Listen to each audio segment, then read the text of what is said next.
kind of rebuild their season to make a strong push towards playoffs. Well, we are about to see how this one shakes out in the rivalry renewed. Really quickly, let's check in with how some of you are celebrating Hockey Day Minnesota 2023. We can see right here a really cute kid on the outdoor rink. He's got his matching green laces there to match the cool colors from the Minnesota Wild. Happy Hockey Day from East Grand Forks Squirt B1 and Roseau Squirt B1. See, it truly is a statewide holiday. And somebody else is excited for Hockey Day. They say, way to go, Stillwater ladies. Thank you, everyone, for watching, tuning in at home or at hockey rinks all around the state of hockey in the greater Midwest. We appreciate you.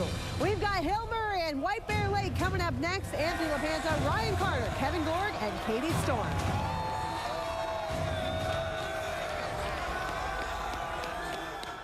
The heart of your teams. The heart of Minnesota. Valley Sports North. The heart of the fan.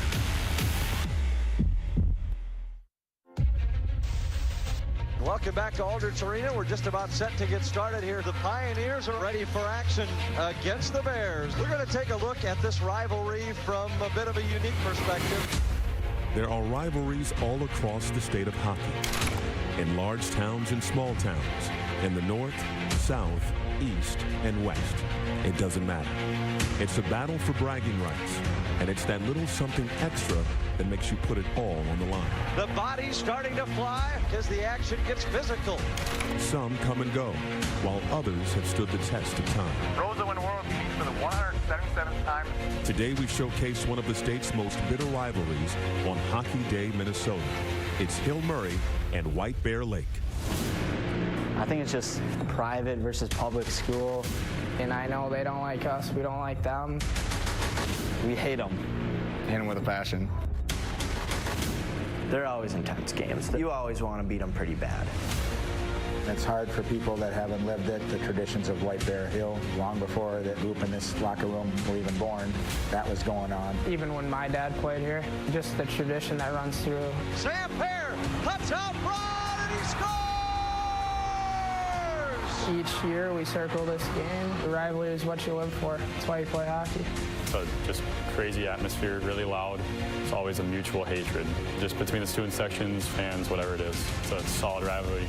That's in the state. We wouldn't want to have it any other way. The White Bear Lake Bears are headed back to the X for the first time since 2011. It's a rivalry. I mean, I got a chance to play in it. The history of kids that grow up in White Bear that go and play on at Hill Murray, there is a little bit of extra cross checks or clashes that go on in between the whistle. You know, we respect the rivalry for sure, but, you know, each team wants to win. It's real special. I mean, we've created a culture. Hill Murray, White Bear, it's always been a battle. You know, that doesn't go on in other states for the programs and kids. So when we're one of them, we're glad to be a part of it and see what happens. Happy Hockey Day, Minnesota. Go Bears!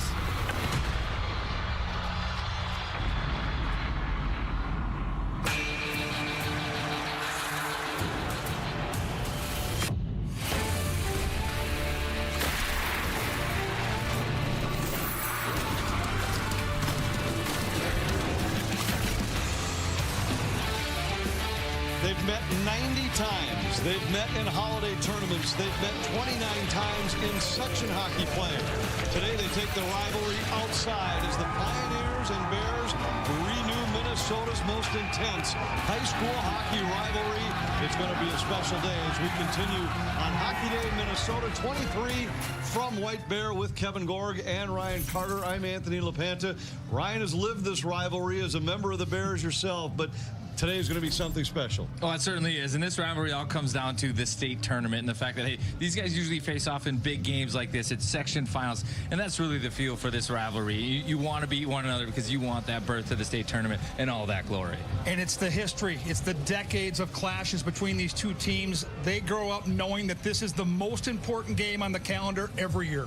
And these teams have been pointing to this date, no doubt about it. But it's interesting each time because each year is a new roster on each side. For Hill Murray, this is a young team, and a young team that started slowly against a rigorous schedule, but they're playing their best hockey of the season. You're right. Completely different team than the one that went to St. Paul last year. They're gold star, but this is a team that's well coached. They're playing their best hockey right now, and their top line, anchored by a sophomore, Jackson Reeves, is going to get a bunch of ice time, and they can tilt it in the favor of the green and gold if they come up big today.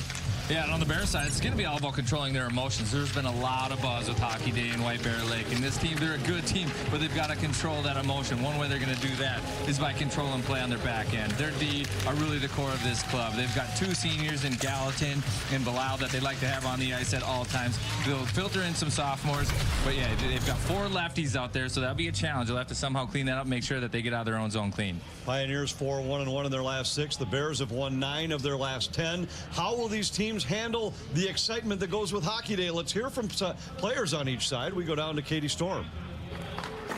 All right, I'm here with Aiden Welch of White Bear Lake and Caden Samper of Hill Murray. Caden, whenever you play White Bear, it's a big game. How excited are you and your team to take on this rival on Hockey Day, Minnesota? I mean, it's a dream come true, especially to play these guys outdoor and the rivalry we have. I mean, they circle this game, we do too. The rivalry is what we live for and dates back to all the time, but it's going to be a great day. I'm excited for it. We're excited. I'm sure they're excited, so it's going to be a fun game.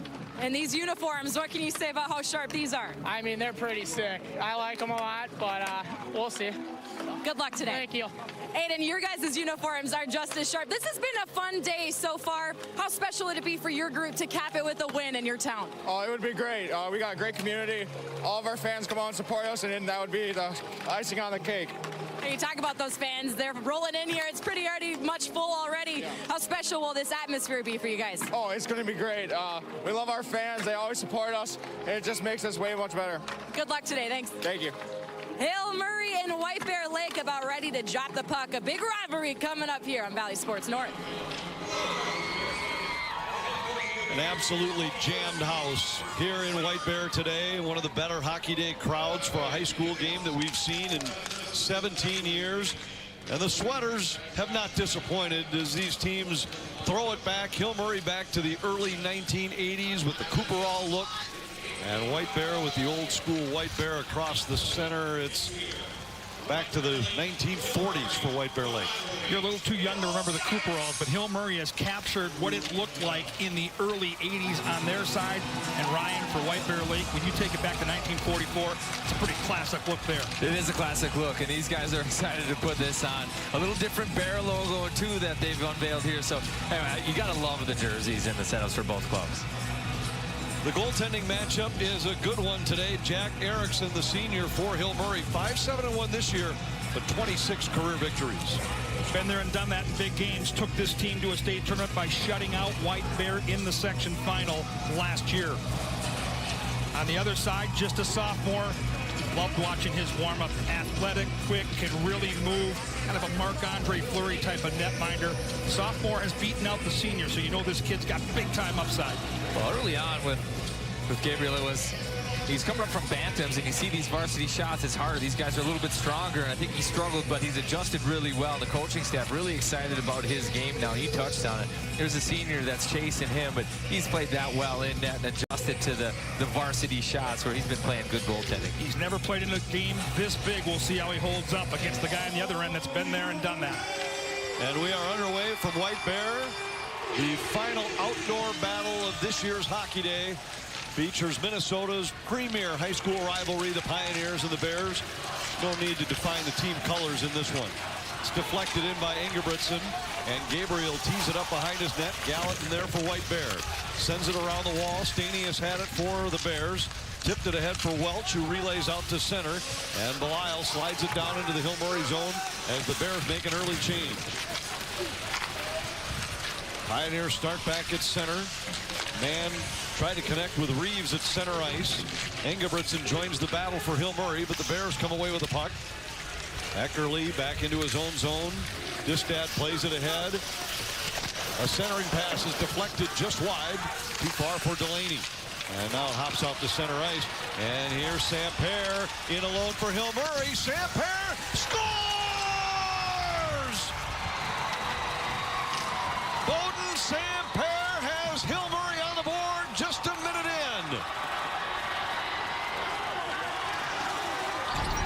Well, terrific start for Hill Murray, a team that struggled to score with some of these injuries, but hey, Samper just turns on the jets, explodes through the defense of White Bear Lake, and then just a patient play to the forehand, a little fake, and he waits until just a little bit of room inside that post, doesn't have to elevate. Gabriel can't get to the post, and the Pioneers up 1-0 early in this one. Fast start for Hill Murray, and this puck deflects up and out of play, so we get a whistle.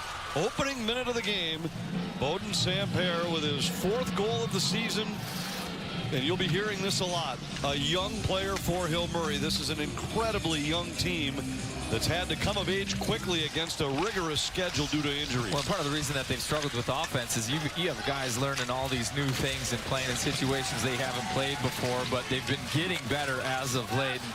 And we'll touch more on this, but Hill Murray is such a well-coached team, and one thing that they seem to do over time is perform in big spots. They don't get caught up in the emotion and in the scope of all of it.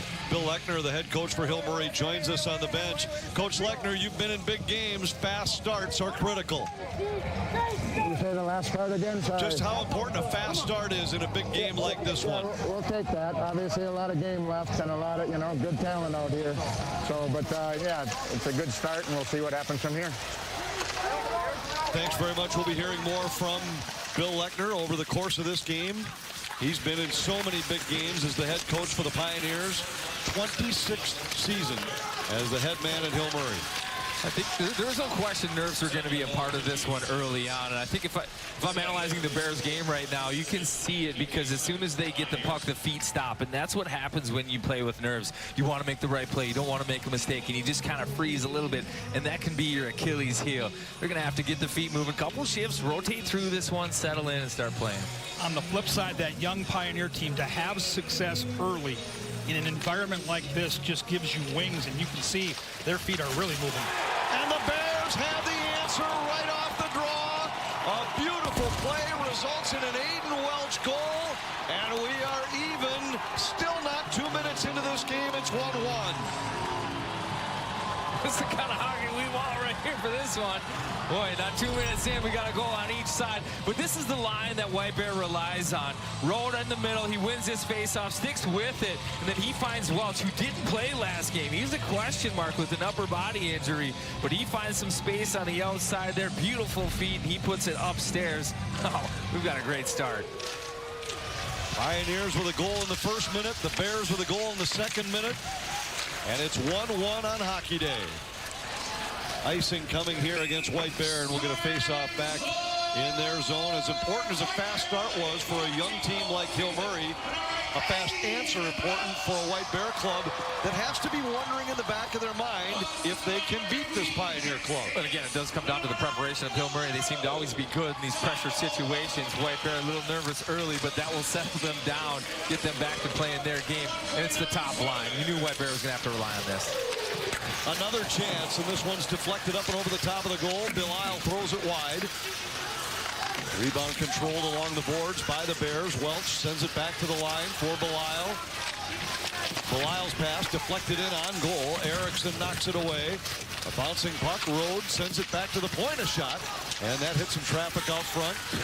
Welch back to the line. Distad walks to the middle, and his shot deflects out of play. Chris Anderson, the assistant coach on the bench for White Bear Lake. Hey, Coach Anderson, Ryan Carter up here. It seems like maybe some nerves are going to be a part of this for sure. How do you settle the bench down? Obviously, the goal helps, but what do you say to these guys to get them in the moment? Just keeping it simple. I mean, it's kind of loud down here, so the guys just got to get settled in, keep it simple, get pucks deep, and go to work. Awesome. Thanks, Coach, and good luck. Yeah, thanks. Loose puck in the Pioneer zone. Bounces off of Eckerly and out to center ice. Pushed back down low into the Hill Murray zone. Klepak back to play it for Hill Murray. And this one sails up and out of play, so we get a whistle. Still not 3 minutes into this first period, and we've had plenty of excitement. You wonder when the physical play is going to ramp up. You know about the animosity. We know about the rivalry. Early on, we've seen a lot of speed. We haven't seen a lot of body work. That's right. That's true. And a lot of times these rivalry games start off with an excessive amount of body work, but these guys are showing off the hands before they show off the shoulders. Good hit by Borgstead behind the Hill Murray net there. Bears trying to get the forecheck established. Puck comes loose for Olsen. A shot knocked away by Erickson. And the loose puck finally controlled at center ice by Caden Sampere.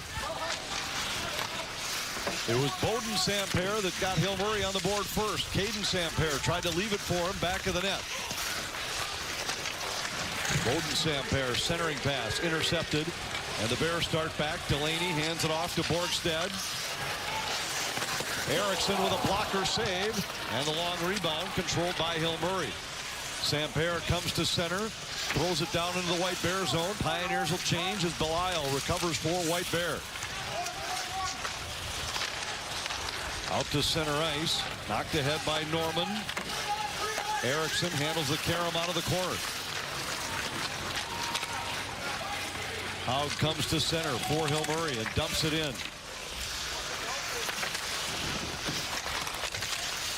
Good battle in the corner. Cullen Ingebrigtsen got it back to the line. A long shot by Luger went wide. Pioneers able to hold the zone. Hill Murray hasn't spent much time in the offensive zone here in the opening 4.5 minutes. Loose puck knocked out to center by Norman. That battle continues. Aiken's able to get it to center, but then it's fired right back in. And Hill Murray will change. Well, an interesting thing to watch as this game goes on is White Bear really likes to roll 2.5 lines, and they really keep the bench short on the back end. They'll play 5D. Flip side of that, Hill Murray, they don't mind rolling 4 lines. They'll go 1, 2, 3, mix in that 4, so they'll stay fresh. They'll have a lot of energy. Distad across. Welch tried to get it to Rode. His centering pass hit a stick, winds up in behind the net. Welch on it there as it's stripped off of his stick. And the Pioneers come back out to center ice. It's deflected down deep into White Bear territory. Brady Ingebrigtsen, older of the two Ingebrigtsens on this Hill Murray roster, sent it around behind the net. And the Bears will recover with Grady Gallatin. Loose puck scooped up by Reeves and then sent back in by Mann, but intercepted. Distad to Welch at center ice. Stanius plays it down into the Minnesota or the Hill Murray zone. Reading gold looks like Minnesota, doesn't it? Offside coming against Hill Murray, and we get the whistle and a break. Bowden Sampere got Hill Murray on the board first. Aiden Welch with the answer for White Bear Lake. We're just getting started. It's 1-1 on Hockey Day, Minnesota.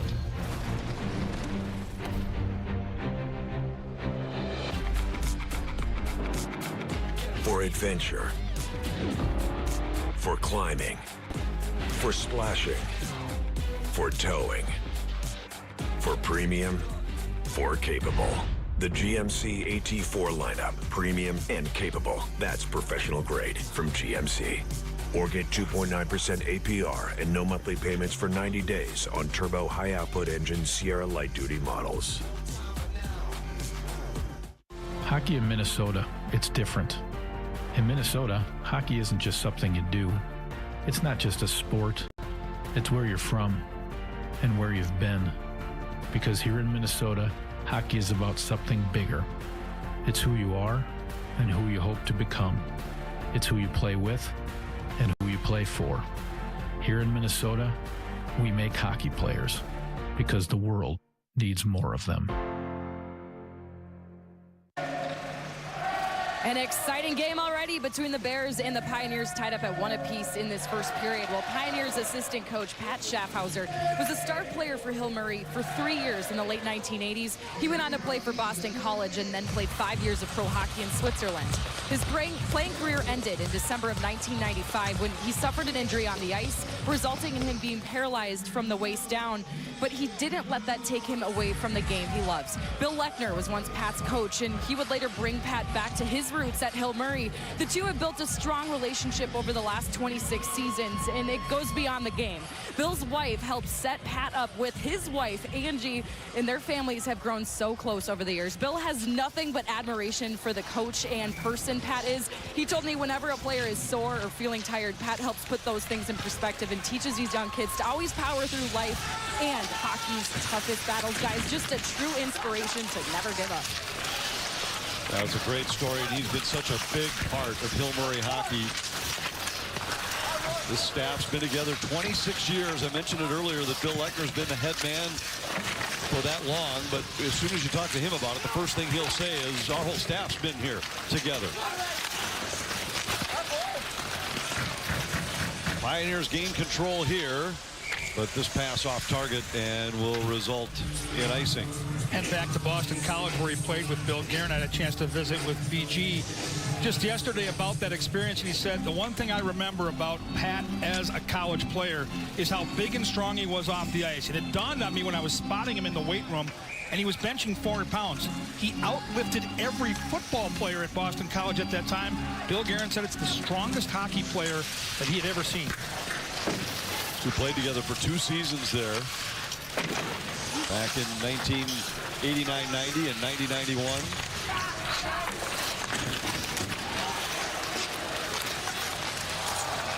Here the puck comes out to center ice. Pioneers gain the zone. Bowden Sampere, their goal scorer, tried to force it up the wall. Finally does find Klepak, but it's deflected back out to center ice. And Cottingham comes back to play it for Hill Murray. Leo Gabriel, the sophomore in goal for White Bears, only seen 1 shot. Unfortunately, it was a breakaway. He made a great play at the puck, but he's yet to make a save. The longer we go here with that in the back of his mind, can't be a good thing. Along the boards, the centering pass is kicked away by Erickson. Bears hold the line. Belisle got it ahead for Gibson. He deflected to the corner. Now it comes out to center ice. And the Bears have to regroup. Will Distad back in his own zone. A turnover and a loose puck. Zasada's there, and he sent it wide. Belisle has Zasada come up with the puck, and it deflects up into the netting and out of play. These teams have played so many memorable games over the years. It's a rivalry that goes all the way back to 1963. That was the first year of Aldrich Arena when these teams met. Bears won that meeting. Bears won in the Edina Holiday Hockey Classic, the inaugural Edina Holiday Hockey Classic that ended a 33-game Hill Murray win streak. Pioneers won a memorable section final in 91. Kevin, you and I watched the biggest upset I've seen in high school hockey in the 96 semifinals when Sean Rode, a freshman, scored the winner to beat the #1 rated Pioneers, who were 22-1. Landon Luther in goal. It was an incredible upset. Hill Murray had buried them during the regular season twice, and it just the legend grows with this rivalry when you see games like that play out. You know, that's Sean Rode, the uncle of Nolan Rode, who just played that puck right there, number 9.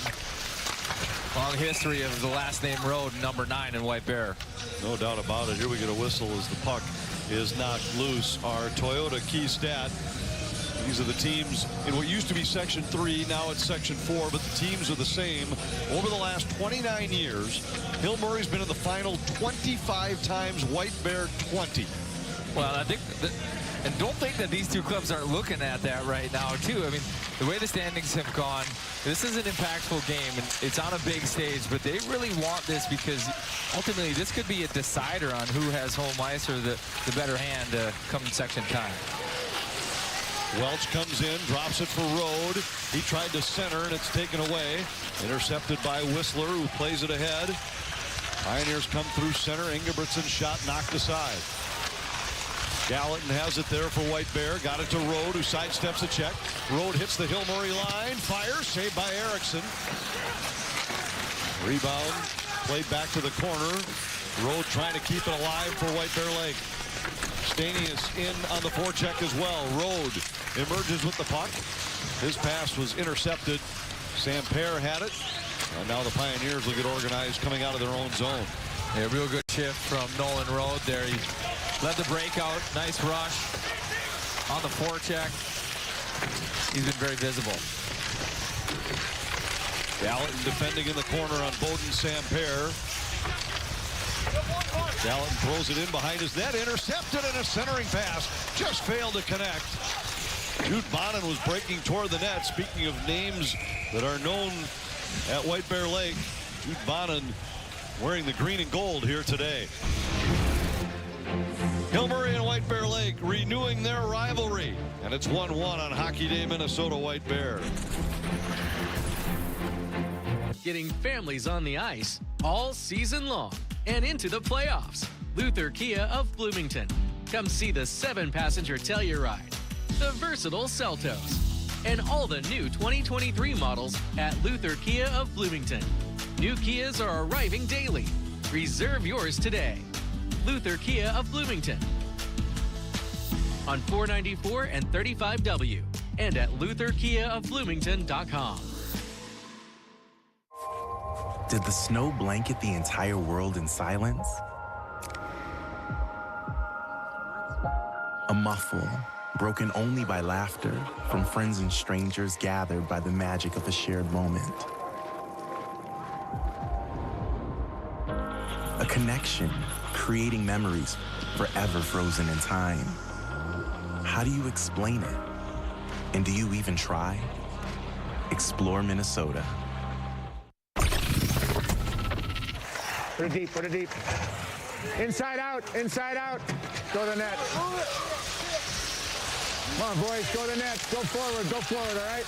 Keep the game simple. On their face-off, especially at the offensive end, they're just throwing it through, right? They're just throwing it forward, so tie up your guy. Okay, wings, when we get control, come down a little bit lower, center support. There's D are pinching, pop it behind them, and you'll have 2-on-1s all day long. Okay, let's do it. Bill Lechner mic'd up on the Hill Murray bench. His teams are known, no matter who you talk to around the state, and you say you're getting ready to face Hill Murray, what are you going to face? And they always talk about structure and discipline. I mean, you just look at that right there. He threw a lot at those guys, a lot of information in a couple of seconds. It's easy to digest, too. And he knows it's simple. Well coached, they know the terminology, and he's spot on. White Bears D, they're trying to hold that blue line. If they can get low underneath, Chipmunks past them and get a little speed going, they will have 2-on-1s. Borgstad trying to clear the zone. Couldn't get it up the wall and out. Now it does come down into the Hill Murray zone. Pioneers go back after it. Casper Lang behind the net. Delaney on the forecheck for White Bear Lake. Battling with Lang. One of the freshmen in the lineup for Hill Murray, Casper Lang. Loose puck scooped up by Greeter. It's the top defensive pairing for the Pioneers. It's a sophomore Grant Greeter and a freshman Casper Lang. Borgstad fires. That goes wide. And the rebound controlled by Bonin. Started to mention this before. You talked about guys famous for wearing number 9 at White Bear Lake. Maybe none more so than Brian Bonin, who was a Mr. Hockey winner. But his son Jude playing for Hill Murray. There likely would have been a real big rock, paper, scissors tournament to see who got to wear number 9. But, yeah, no. Bonin at Hill Murray, I suppose, solves that problem for them. But, yeah, obviously, Brian Bonin, one of the best ever, if not the best ever, to wear orange and black. He won the award for which you were a finalist a few years later in 2002. Gabriel smothers this puck. And we'll get a face-off in the White Bear zone. Brian Bonin, the Mr. Hockey winner at White Bear, and maybe one of the more disappointing finishes to a season in White Bear. His career ended in the first round of the sectionals when they got upset by Mounds View. But what a career Bonin had for the Bears and then on to Minnesota. Yeah, that section final hurt, but for me growing up idolizing him, I was a few years behind, but I was at an age where I could go watch these games and understand the environment and see like, this guy won a Mr. Hockey award. I think he really put White Bear Lake on the map. And if you look at the guys that came out after that, he set a high standard and where we all idolized him, and what a terrific college player too. Just the hands that he had in small spaces, so special. There, the net is knocked loose on a strong drive to the net by Landon Cottingham. Well, D jumping up in the play here, and strong play, taking it to the net. And White Bear sitting back a little bit, a little inside out. Cunningham just hard at the paint, forcing Gabriel to have to go down. Gallatin takes him right into his own goaltender. But you have to like the attack from Hill Murray there, because White Bear's blue line, everybody talks about it's a massive strength for them. They've got some big bodies back there for a high school team too. Gallatin 6'4", all others over 6 foot tall. That's not an easy place for these guys to go inside the paint on White Bear. Here's a quick chance out front, and the puck seemed to sneak behind Gabriel, but then swept away before Jackson Reeves could find it on the goal line. The worst feeling in the world for a goalie is when you get into position and you feel that puck hit you, but you don't know where it is. You can't move quickly because it'll knock the puck in the net, but you need help finding it. You can see that thing flop right in between his pads. D-men read that, get their sticks down there, but that is a scary feeling for the guy in the blue paint. Face-off controlled by Hill Murray. Bears have had the upper hand on draws early, winning 10 of the first 12 in this game. Belisle into the corner, a loose puck clear to the side boards. Good pressure by Hill Murray as Bonin got a stick on it. Sampere fires from a sharp angle, and a save by Gabriel. Now at the center, a pass intended for Delaney intercepted and thrown back in by Cottingham. I think early on in this one, White Bear, especially coming around their own zone, they were throwing pucks a little bit too much. They had time to skate with it, but feet were stopped and they're throwing pucks. Now they're holding on to it a little bit too long, and Hill Murray is able to turn some of these over. These teams have been a part of Hockey Day before. Hill Murray 3 times. They twice faced St. Thomas Academy, once at XL Energy Center, then up in Moorhead when the Spuds were the host team. They beat St. Thomas over at Holman Field in 2015. The Bears played in the XL Energy Center game against Duluth East, and then lost to Grand Rapids when Grand Rapids was the host in 2012.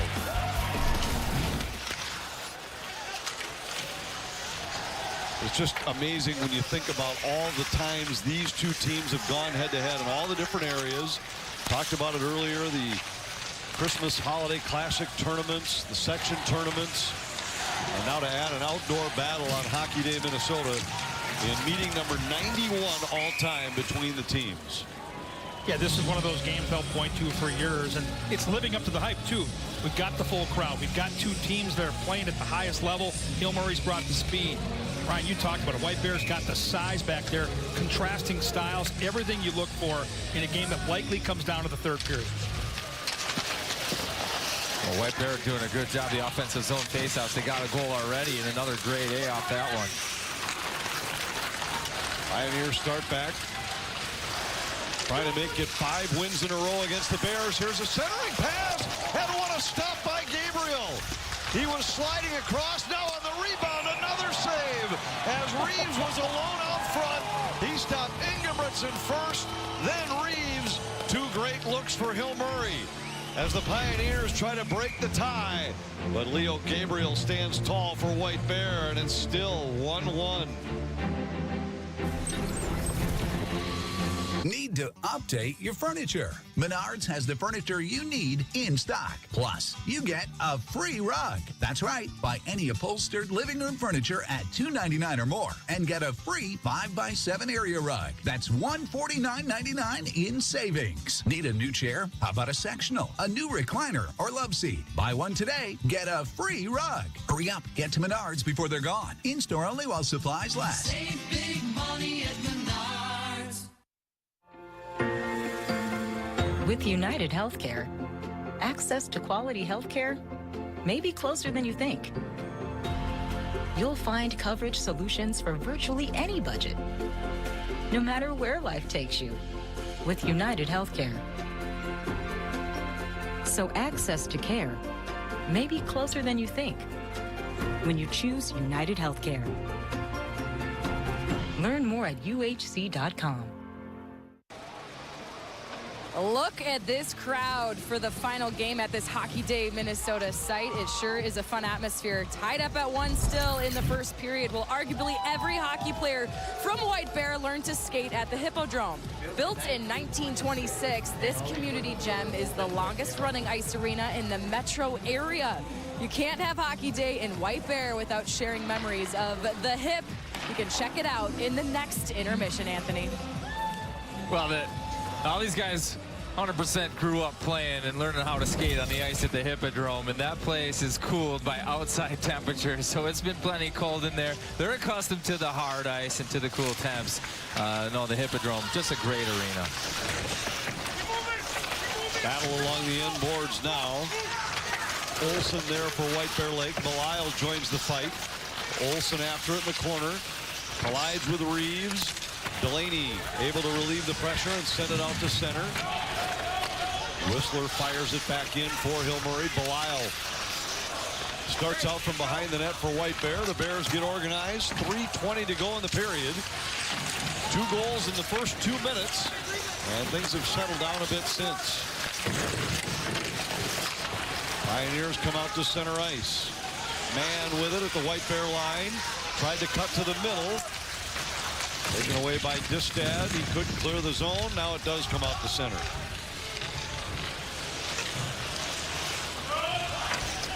Pioneers changing as Gabriel sets it up behind the net for Gallatin. Ahead to Welch, the goal scorer for White Bear. Back for Gallatin in the corner.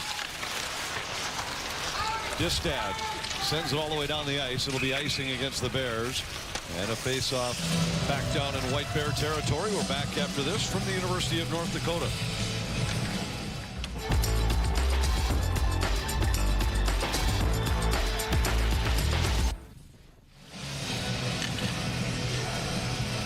We wondered if we would see more physical action as this game progressed. It seems like it's heading that way.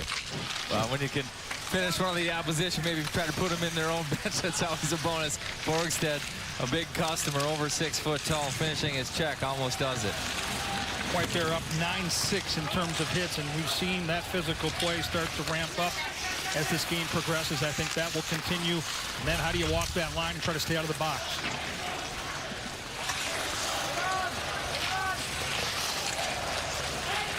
Bears had a 9-game win streak snapped their last time out. They were beaten Tuesday by Chanhassen. Hill Murray 4-1-1 in their last 6 after a 4-8 start to the season. Eckerly back in his own zone. Sets up behind the net. Inside, 2 minutes to go in the first. Intercepted at center ice. Caden Sampere moves in a shot, kicked away by Gabriel. Loose puck picked up by Sampere, who throws it back in. Hill Murray doing a great job of controlling the neutral zone, forcing turnovers here from White Bear Lake. Cross ice pass out of the reach of Rode. Wrap back the other way, icing waved off, and Belisle has to play it. He absorbs a hit along the end boards. Now Belisle on it. Again knocked off the puck by Ingebrigtsen. Delaney trying to fight through a check, and Rode just launches one through neutral ice. Pioneers send it back in so they can change. We're in the final minute of the first period. In front of an absolutely jammed house here in White Bear. Centering pass knocked away. Zupfer in perfect defensive position for Hill Murray. Madigan carries to the White Bear line where he stood up and dumped by Belisle. Zupfer again. That's one thing, an 8th grader playing at the varsity level right now. If there's an area of his game that you think you'd maybe have to sacrifice or put up with, it'd be some defensive lapses, but great positioning there. He plays the middle too. A lot of responsibility in the middle, but he looks good. 2 8th graders in the lineup for Hill Murray today.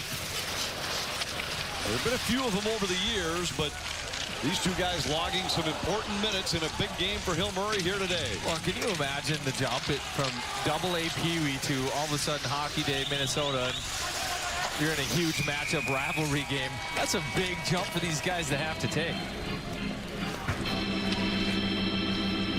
And the physical play by Belisle, showing that recent Pee Wee what high school hockey is all about. But it's impressive that these kids are out there playing at that level. making that jump to the varsity.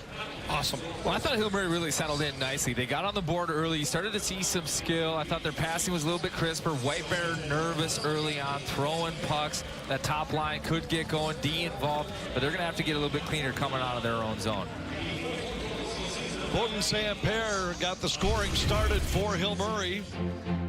He'll chat with Katie Storm when we continue. It's 1-1 after 1 on Hockey Day Minnesota from White Bear. PB. PB and J? PB before we go. P before we go. P before we go. See you tomorrow? Yeah. Dear all-wheel drive, let's show the road what we've got. Snowy streets, we're coming for you. Icy grip, we're holding tight. Wintry mix, meh. Safety's the name of our game. Yours, Toyota all-wheel drive sedans. Every new Toyota comes with Toyota Care, our no-cost maintenance plan. Visit your local Toyota dealer today. Find yours at Toyota.com. Toyota, let's go places. Hi, Dan Stoltz here with Spire. Today we're going to visit Jody, a Minnesota hockey mom.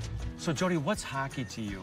Hockey has been a part of my life. It's day in and day out. I wake up, eat, breathe, sleep it practically. Jody, how long have you been a Spire member? I think about 28 years. Is there a special feature of the mobile app that you like? I like to be able to transfer money to my kids who seem to always need money. Do they ever transfer it over to you? No, they never do. Why Spire? Spire is a part of my community. It's a part of my family. They're helping our neighbors build a better life.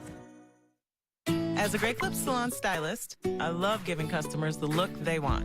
With Clip Notes, we save your haircut details, so it's one less thing for you to worry about.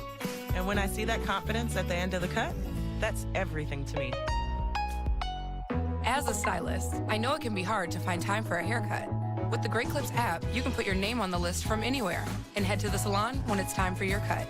A great haircut plus more time for what you love. That's Great Clips. Hey, lady, when is the baby coming? Very, very soon. Dad, what about yours? You're gonna... Yeah, okay, well... Hi. You're my favorite person here. Us girls, we gotta stick together in this place. We have a female student in the class. You have a gift. I can hear you. Come here. We've been waiting for you.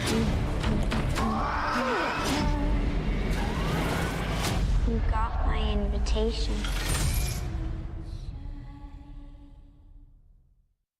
Do you want to be a better investor? Public.com is an investing platform that helps you build, grow, and manage your portfolio easier than ever before. With Public's powerful tools, you control how you invest. You can seamlessly view and track your performance, create a customized investing strategy, and invest in stocks, ETFs, and crypto all in one place.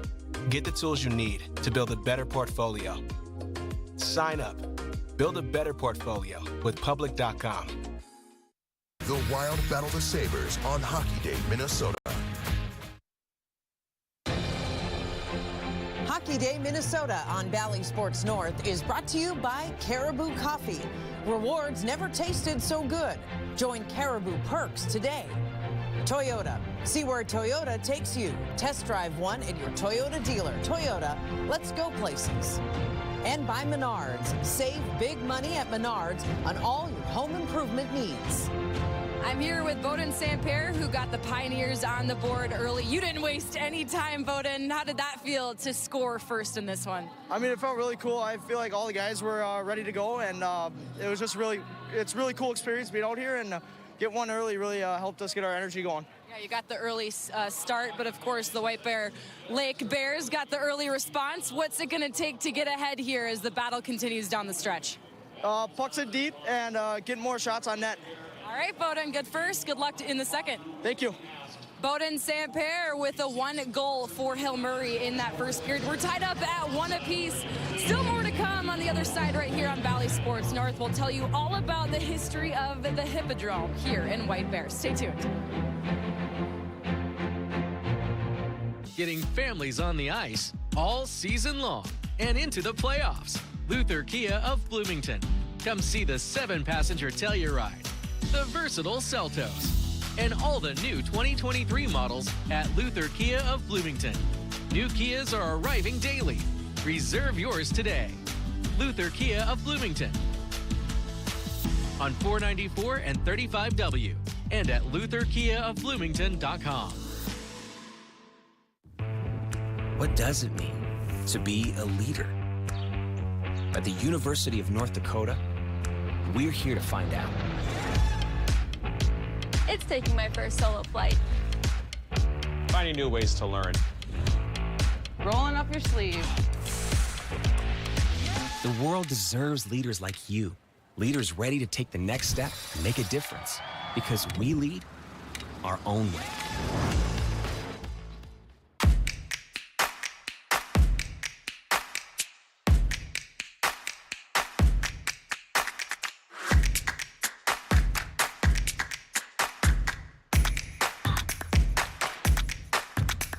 They come from all over the state of hockey with a dream and a goal. Each representing their own community, everything is on the line. They are TGK Automotive Specialists. How about that flow?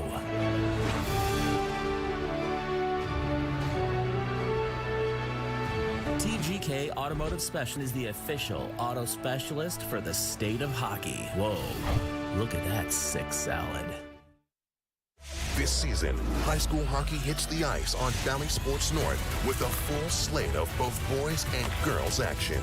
Watch it live or stream it on the Valley Sports app and Valley Sports Plus, presented by Twin Cities Orthopedics. When you look back on your winter getaway to Minnesota, the brilliant blue skies get bluer. The snowfall seems even more magical. And the laughter from family and friends gathered around a fire after an epic day grows even louder. Plan your dream trip at exploreminnesota.com. We knew that this was going to be a fun one, this final game at the Hockey Day Minnesota site, tied up at 1 apiece. Look at those excited fans checking out the sights and sounds here at Polar Lakes Park. Welcome back. Well, just about every single hockey player here in White Bear got their start at the Hippodrome. So here's the story behind the history of this very unique building. Parents are proud of their kids. Many people in White Bear, the Hippodrome is their baby. I'm Frank Launderville. Welcome to the Hip. They're enthusiastic. If you look at it, you can see some old footage. You'd see, like, it's beautiful. They brag. You know, there's a lot of cookie cutter rinks out there, and this certainly isn't one of them. Enjoy sharing photos. This is where the ticket windows were. And, well, they love it. No fighting today. Unconditionally. I got some really nice memories of this place. They want it to grow up happy and be taken care of as it ages. But I hope that I can pass on to the next person. But before we get too far ahead of ourselves, let's go back to the beginning, before the Hip was even born. Let's see, if I could just one moment, please. Yep, okay, there we go.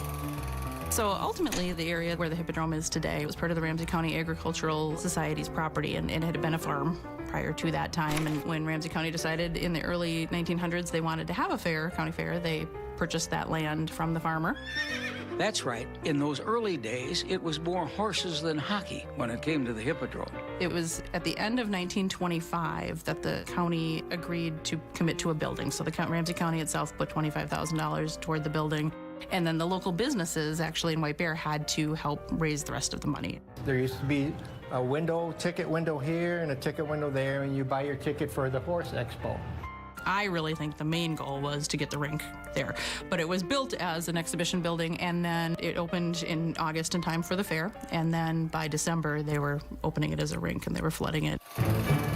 And just like that, in time for Christmas 1926, White Bear had a newborn rink. Little did the young fella know it would become a primary cog in the innermost workings of the hockey community. The backdrop to every youngster's earliest memories on ice. Started with the dirt floor, chicken wire glass, and it's evolved over time. So it's kind of the centerpiece of White Bear hockey, and every kid that plays for White Bear, they cut their teeth on the ice at the Hippodrome. Oh, That's Fred Espy. He was one of the early managers of the HIP, a great mentor for the young arena. Fred did everything to the best of his ability to make sure that we had great ice, and he passed that on through his work and his guidance. And that's Fred's son, Dave. In the fall, my dad's biggest thing was getting ice in the hippodrome. And there were times that he'd just alternate waking one of us kids up. You know, I have 4 siblings, and I mean, at 1 o'clock, he'd bring one of us here to pull hose. At 2 o'clock, he'd bring somebody else. But there were times that he'd come in here every hour and flood until he had ice. I mean, there were years that he'd have ice in here in 2 days. So yeah, it was pretty neat. It is neat, and Dave's not alone. If you are of a certain age in White Bear, Look at those boards, man. Oh, God. you and the HIP are bound to share a memory or two. The old doors and the when they were down here. the old chicken wire. Remember we had a shovel? As the Hippodrome continued to age, the community embraced it. After the game, the parents would grab the shovels. When there was a shovel involved, taking care of the rink became a badge of honor. So that was the deal. Whoever won the game had to shovel the rink. You wanted to win, and you wanted to shovel, and you learned to skate actually a lot better when you're pushing a shovel around. So we still use these very shovels that we did back in the day. In 1991, the Hippodrome turned 65 years old. How do you like that? For many, this is the time to retire, hang up your skates, and head for the golf course. But not this guy. No, sir. To extend its career, the HIP had a modernizing makeover. Prior to 91, this was a natural ice sheet. When this rink was put in, this was still just a wall. A couple years later, we invested in the Zamboni garage, so we actually got a Zamboni. But let's be clear, through all of the renovations and the upgrades over the years, the HIP never lost its charm.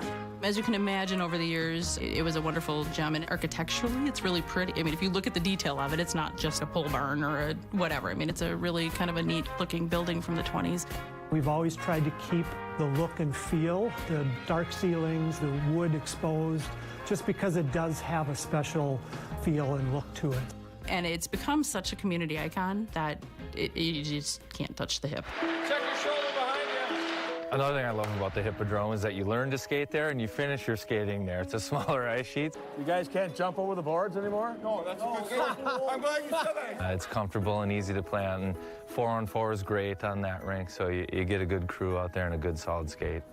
Move it up. Ah, yes. As we all know, babies do grow up. Still got it, man. But it's always fun to look back, isn't it? I mean, the memories are just unbelievable, you know, because we started out, we were young. Now we're old in our 60s, but it's just a great group of guys coming back to play with a game they love, hockey. And maybe, just maybe for the HIP, it's even more fun to look forward. I hope that I can pass on to the next person, and we can continue the history of White Bear hockey here in the Hippodrome.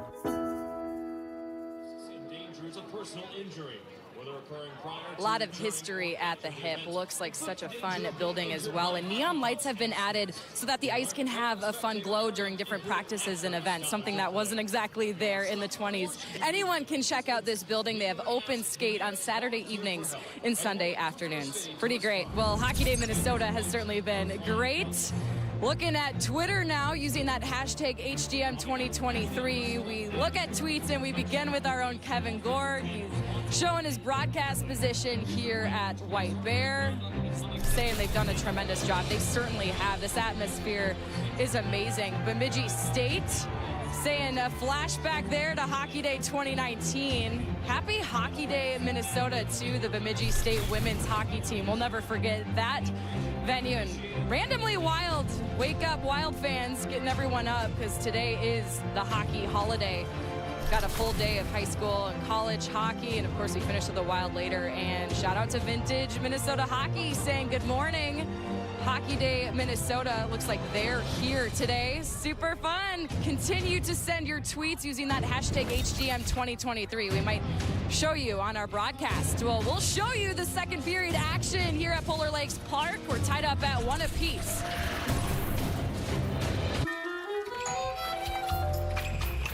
I hate to ask, but your Connecticut water makes the best ice. Book club. Can't have spots. Game day. Travis, go get your own Connecticut water system. Connecticut, the world's most efficient water treatment system. Here's to the guy with the tree in his kitchen who can't talk right now because his elderly neighbor needs help. Here's to the generator in the middle of the street, with extension cords running to 4 different houses. Here's to the countless acts of kindness that helped the Midwest recover from one of the worst storms in recorded history. You've given a whole new meaning to the term silver lining. The worst brings out our best. For adventure, for climbing, for splashing, for towing, for premium, for capable. The GMC AT4 lineup, premium and capable. That's professional grade from GMC. Or get 2.9% APR and no monthly payments for 90 days on turbo high-output engine Sierra light-duty models. Aquarius Home Services, this is Darla. How can I make you smile today? I'm gonna need a furnace tech out here real soon before my husband destroys everything. Leave your home's critical systems to the pros at Aquarius. Homes run better with Aquarius. I designed Megan to protect Katie from being alone.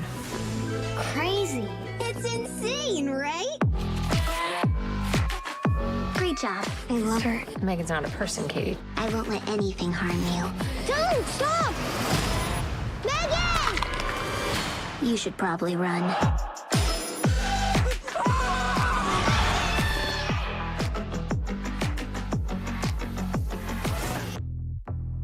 The appeal of Tavala for me was just being able to scan a recipe and being able to eat the food in 20 minutes. Tavala meals are delivered fresh to your door, no hassle. All you do is open your meal, scan it on the oven. It makes me feel really happy that I don't have to clean. I mean, who doesn't want to have a personal chef? Really good. Tavala, your secret weapon for impossibly convenient home cooking. Browse this week's meals at tavala.com. What does a white bear use to catch fish? I don't know. His bear paws. Oh, bear with me, this gets better. Where does a white bear keep all of his money? In a snowbank. Boys' jokes are not funny. These are unbearable. Happy Hockey Day, Minnesota. Will sound like Ryan Carter jokes. Oh, I don't have any jokes like that, but hey, do you know why ducks have feathers? I don't. Well, it's to hide their butt quack. Nice. I would bet you've got an encyclopedia worth of dad jokes. Yeah, I do. I'm a big fan of dad jokes, and I'm not ashamed to say I went into the general store, and they wouldn't let me buy anything specific. Is that a good one? It's not bad. Not bad at all. I like it. Ducks, for snacks, have quackers. That's all I know. Let's take a look at our Spire first period stats. Well, White Bear dominated the face-off circle. They ended up getting their goal off of it, but I like the way that Hill Murray responded. They forced the Bears into some turnovers. They got some odd man rushes in the breakaway. The difference, Hill Murray able to score on it. Yeah, Hill Murray's speed is evident. They're young, but they are quick. If they can continue to create turnovers in that neutral zone, they're going to get odd number rushes. We saw it already with that goal. Basically a turnover at the blue line that allowed that breakaway to happen. Yeah, the Bears are the breakout plan seemed like they wanted to stretch the Pioneers out and really put some room through that neutral zone, but the Pioneers were just tight in their structure and they were able to turn them over. The Bears might want to think about coming back as a 5-man group and attacking with everybody with speed. 1-1 after one. Earlier today in girls hockey, Stillwater defeated White Bear. In boys hockey, Hermantown topped Mahtomedi. This is the third and final game here at White Bear. Let's chat with White Bear assistant coach Chris Anderson on the bench. Your thoughts on the first period? I thought it was, pretty even. The shots were 8-8. That we had the first half, they had the second half. We just got to get things simple. Yeah, coming out of the own zone, the Pioneers, they started to get some speed and turn things over. How do you clean up the breakouts? The puck is bouncing all over the place, and so we just got to get the pucks up, either up off the glass or high around, and let our wingers go to work. along the wall and chip out. But it's hard to make a take-to-take pass out here right now. Thanks very much, Chris. Chris Anderson joining us from the White Bear bench. We saw 2 goals early in the first period. Hill Murray in the opening minute, White Bear a minute later. And then no scoring from that point to the finish. Bears will be offside. This will allow Hill Murray a chance to gain control of the puck. This is the 3rd and final game here at this site today. Then everything finishes up tonight in downtown St. Paul. The Wild and the Sabres face off at 8 o'clock from XL Energy Center. Well, I had the privilege to skate on this ice last night, and as the sun starts to go down, it gets more challenging to pick up these pucks with a dark background. So we'll see if that plays in to some of these passes and plays as they break out and forecheck. Puck settled at neutral ice. Pioneers have it. Out to center. It's tipped in by Lucas Mann. Gabriel tees it up for Gallatin.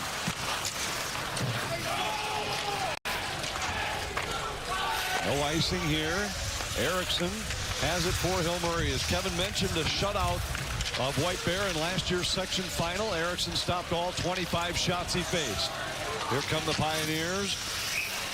And the shot from the wing is easily handled by Gabriel. And the sightlines change, and for goaltenders, that also matters. You talked about it. Now that the sun has gone down, it's a different look. Got now crowds that are filtering in behind the glass in the far end, and so picking up the puck for a goaltender becomes more of a challenge as well. Face-off coming in the White Bear zone. A minute and a half into the second period. Pioneers win over the Bears in last year's section final, the 4th consecutive win for Hill Murray in this series. At center ice, Stanius tried to get it to Welch. Back out to center. Fired back in by Aikens. Klepak back to pick it up for Hill Murray. Aikens down from the point, delivers a hit. That keeps the puck in the zone. And it's cleared to the corner. Held at the line by Belisle. Aikens again down the wall to keep it alive. Road fires, knocked down, rebound loose. Welch had a whack at it, and it winds up deflecting into the corner. Another good look for Rode and Welch, this top group for White Bear. Well, what White Bear did different this time is they held on to that puck in the offensive zone. It's been kind of wanted out the first period, but here they get some sustained pressure, and Rode finds himself in the slot. Erickson has to make a nice glove save, but then he's got to gather himself, find that puck, and makes a second save.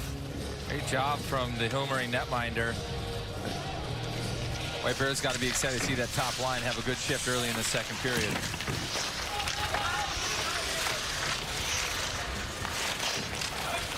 Sent all the way down, and we got icing against Hill Murray.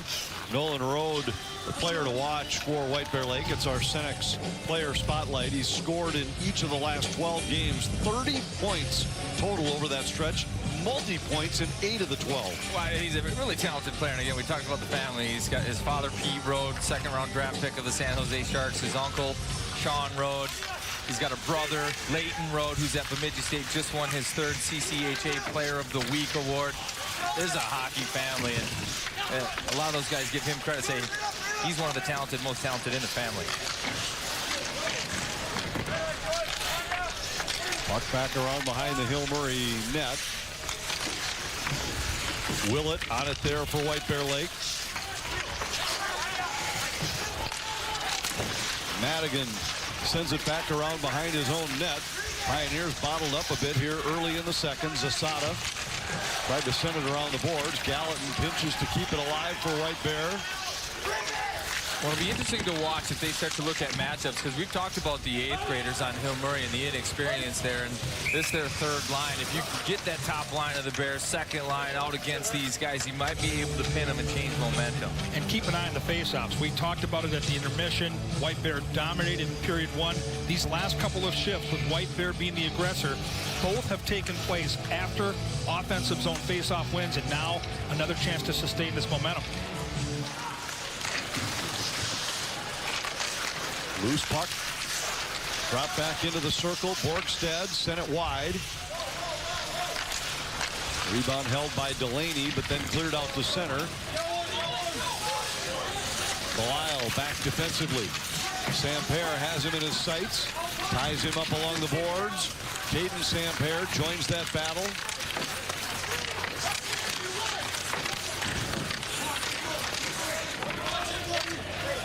Four players scrum for the puck along the wall, and it finally comes free. And it's Olsen for White Bear playing it down into the Hill Murray zone. Bonin back to pick it up for the Pioneers. And we'll get icing once more against Hill Murray.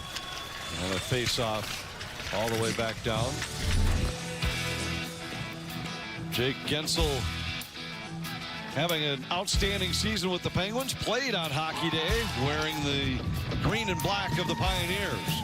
They've had a great tradition of offensive weapons. Gensel probably the top of that list with the success he's had in Pittsburgh.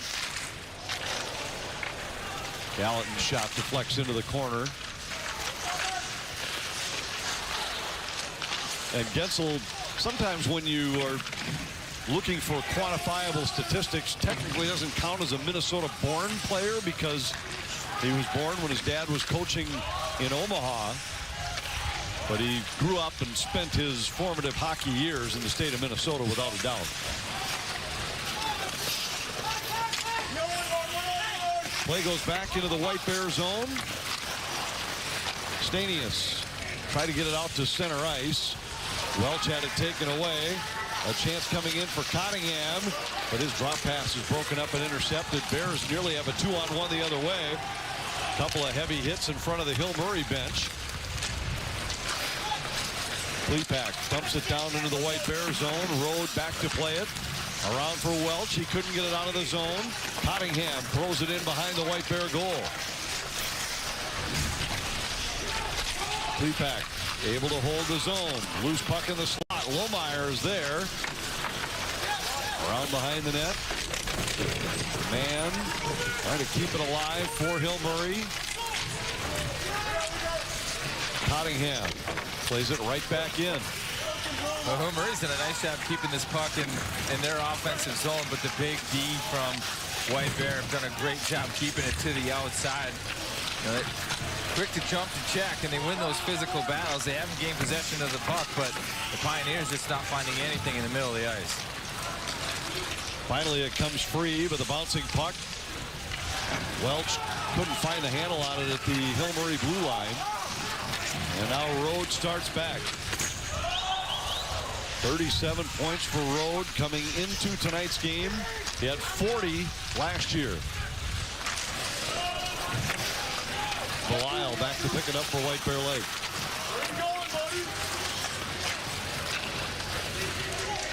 A lot of play in the neutral zone here early in the second period.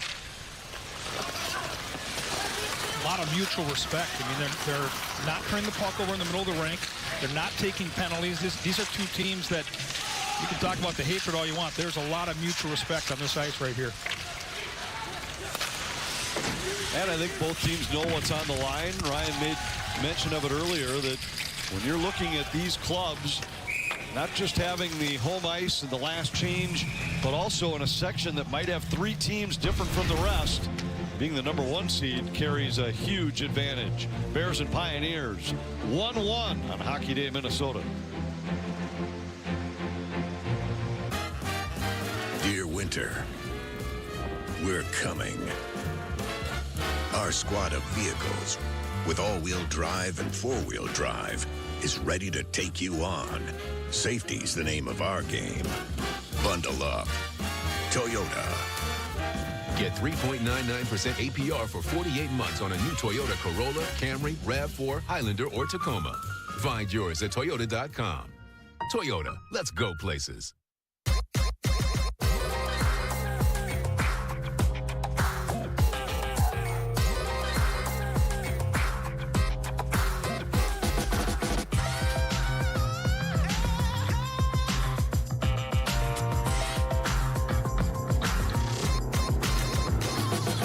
Twin Cities Orthopedics is ready to go with more doctors, specialty services, and convenient urgent care locations. Ready, set, TCO.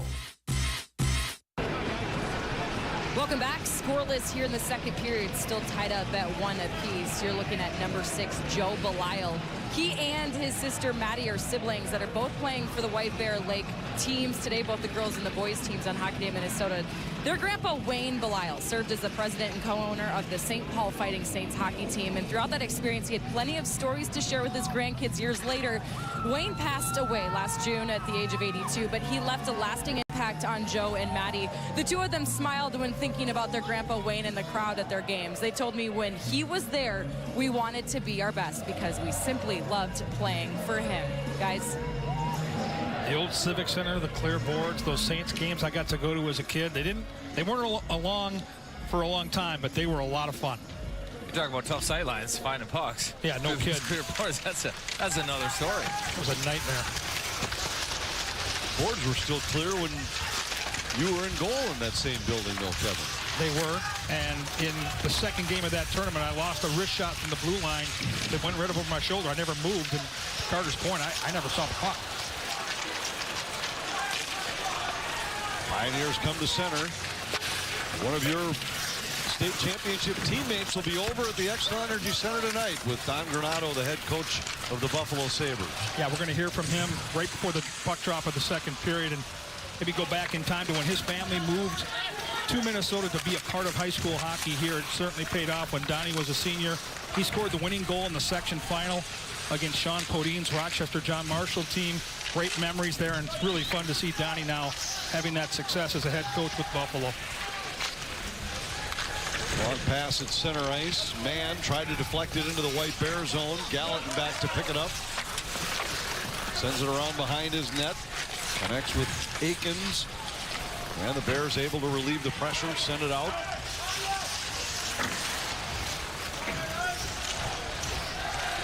Penalty coming.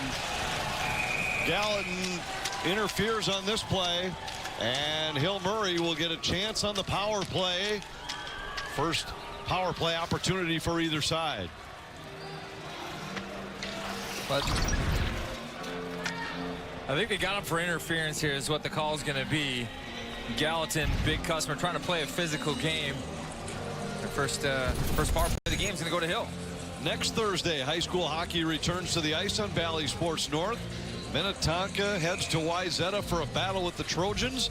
Top 2 teams in AA in the state. Battle next Thursday at 7. Valley Sports North, presented by Twin Cities Orthopedics. That'll be a fun one here. We've got a good one going between the Pioneers and the Bears. Hill Murray on the power play. Ingebrigtsen tried to play it into the corner. Good job scrambling to the point by Greeter to hold the zone, but only for a moment, as now Welch comes to center for White Bear. He's sandwiched at center ice, and the Pioneers start back with Greeter. Into the White Bear zone. Pioneers just 14.5% on the power play so far this year. White Bear, though, also has struggled a man down. They're in the low 70 percentile, which is not good when you've won a lot of hockey games. Near breakaway for Rode, but he lost it at the Hill Murray line. Now Welch throws it at center. A long one fired back in by Greeter. Well, White Bear aggressive, though, offensively on this kill. They've made a couple of plays instead of sending it down and forcing Hill Murray to play the whole length. They've tried to make a play through the neutral zone. End up getting the offside, a change, take a breath, but you're playing with fire there a little bit. You try to strike shorthanded. Special teams were a big part of the section final between these teams last year. Hill Murray scored a power play goal and 2 shorthanded goals in a 5-0 win over White Bear in the section final. Those are backbreakers. Even 1 shorthanded goal, you look at the numbers, those teams almost always win. To do it twice, it's too much to overcome for the Bears. This is the first power play chance for either team in this game. Cottingham circles the White Bear goal, tied up by Aikens. Pioneers can't hold the zone. You touched on the struggles that Hill Murray's had with the man advantage, and they've had some of their top talent up front out with injuries. So they've gone to a volume power play where they try to just put pucks on net and crash the net, see if they can't get a rebound. White Bear right now just trying to keep to the outside, anything away from the net. Cleared to the line. Cottingham holds, but then runs into a heavy check. Loose puck scooped up by Samper. He drops it back to the line. Cottingham across. Klepak a shot. And that's deflected wide. Centering pass, and Bonin didn't get much on it. Sampere out to the line. Cottingham across. Klepak. Gallatin's back on. The Bears are at full strength. Loose puck. Sampere centered. Went right through the slot. Nobody could get a tip on it. Borgstad in for White Bear. Plays it across for Welch. Borgstad and Welch trying to get something started for White Bear. That shot goes over the top of the net. Olsen on it there for the Bears. Borgstad in the corner.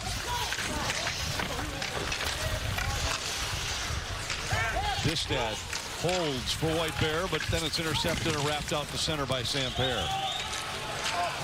Well, that's where it burns you to have all the lefty defensemen, because as they're trying to hold these pucks in, it's on the back end. Borgstad centers. He wanted a redirect by Rode. Welch in the corner, battling with Lang. Rode has it stripped away, and the Pioneers finally start it back. Ryan Madigan hits the White Bear line. Madigan dumps to the corner. Bistad to the line, but not out. And a long shot by Greeter goes well wide. Lasada trying to keep it alive for Hill Murray. Welch has it for White Bear. Out to center. Greeter went down to hold this puck. Rode nearly able to pick his pocket. Now Welch moves in. Welch tried to jump through two defenders. Wound up separated from the puck.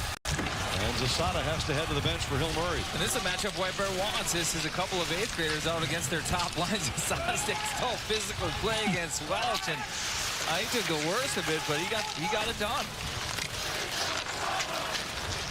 Out to center ice. Eckerly back in his own zone. Gives to Gallatin. His pass off target. Mann holds his own for Hill Murray. Tried to center. Loose puck and a strong play out front of the net by Eckerly. Willett deflects toward the line. Chipped back in by Whistler. Yeah, both these teams really limiting the opposition. One real decent scoring chance to the entire period. Icing called here against the Bears. Unbelievable atmosphere here at White Bear all day, and an absolutely jammed house for the finale. Bears and Pioneers locked up 1-1. What does it mean to be a leader? At the University of North Dakota, we're here to find out. It's taking my first solo flight. Finding new ways to learn. Rolling up your sleeve. The world deserves leaders like you. Leaders ready to take the next step and make a difference. Because we lead our own way.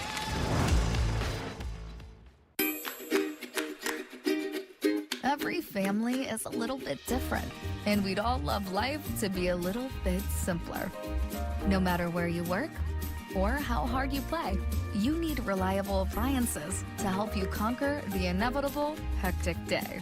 Whether you're optimizing space for the next great race or looking for a quiet place, Criterion appliances are ready when you are.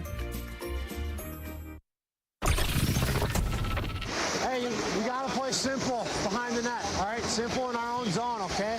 Use the glass if you have to. Hard reps, we gotta take an ice. All right? Simple. Chris Anderson on the bench for White Bear. Something you hear quite often in outdoor games, even talk about outdoor games at the NHL level.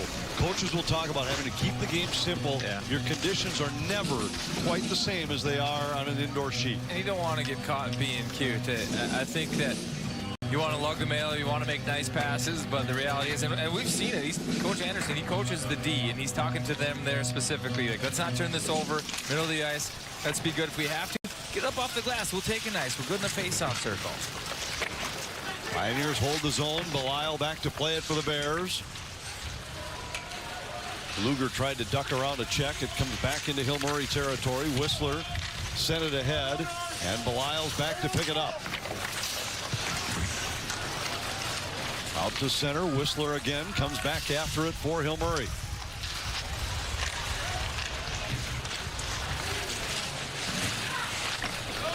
Pioneers able to gain the zone as man relayed it in. Gabriel plays it around.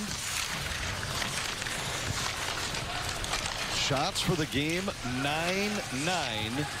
They were 8-7 after the first period. We've had 3 total shots on goal in 13.5 minutes here in the second period. Well, both clubs just, I think, playing a safe style right now. And, you know, maybe it's going to be a war of attrition. Like, who's going to make that mistake? Who's going to be the one that's baited into making a pass, a saucer pass, a pretty play? And can the counter, can it make them pay? We'll see. Here's a 3-on-2 for White Bear. Road back into the slot. Stanius sent it just wide. And the rebound played back the other way by Bonin. Cottingham in for Hill Murray. Tried to cut to his backhand. Now it's Bonin back of the net. They had the 2 Sampairs in the high slot, but he lost the puck. And we'll get icing here against White Bear with inside 3 minutes left in the second. The Bears and the Pioneers even 1-1.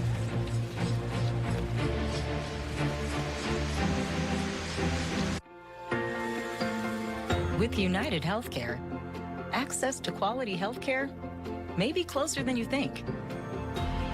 You'll find coverage solutions for virtually any budget, no matter where life takes you, with United Healthcare. So access to care may be closer than you think when you choose United Healthcare. Learn more at uhc.com. Hockey in Minnesota, it's different.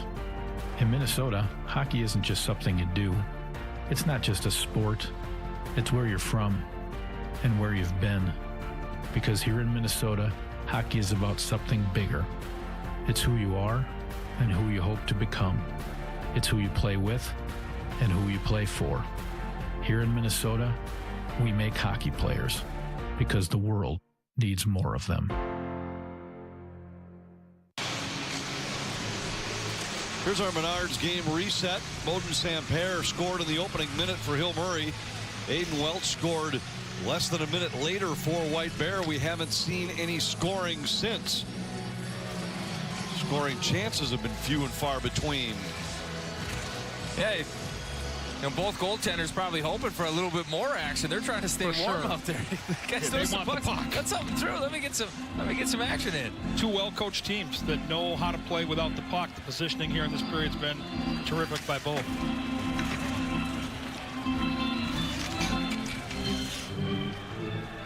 Face-off coming in the White Bear zone as they complete a little work on the ice here in White Bear.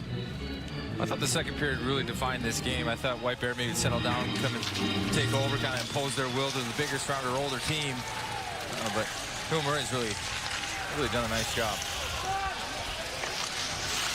Welch tried to center, went off a skate. Bonin tries to force it out to center and does.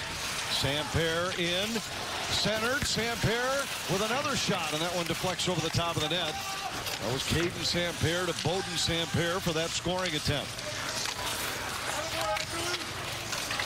And this one deflects into the Hill Murray bench.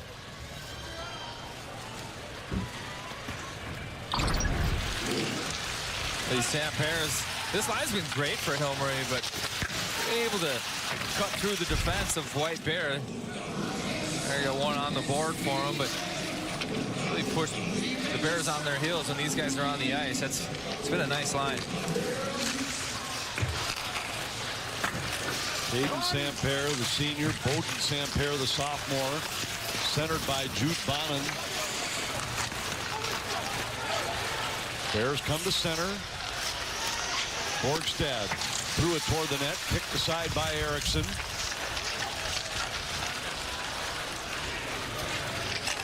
Man carries over the White Bear line, a shot. That one over the top of the net. A long rebound. And a chance for Hill Murray there, but wound up wide of the net. Yeah, that time you saw Gabriel really come out to face that first shot. Couldn't get back because of the bounce off the back dasher. Dangerous. Ingebrigtsen reversed it back to Mann. His shot hit a skate. Now Reeves trying to keep it alive in the corner. Plays it to the line for Greeter. Greeter's shot hit a shin pad. Man. Back for Reeves in the corner. Reeves blasted into the corner boards. Pioneers able to hold the zone. Tip shot comes free to the line. Greeter. Ingebrigtsen. Trying to spin away from Akins. Man supports the play. Final minute of the second period.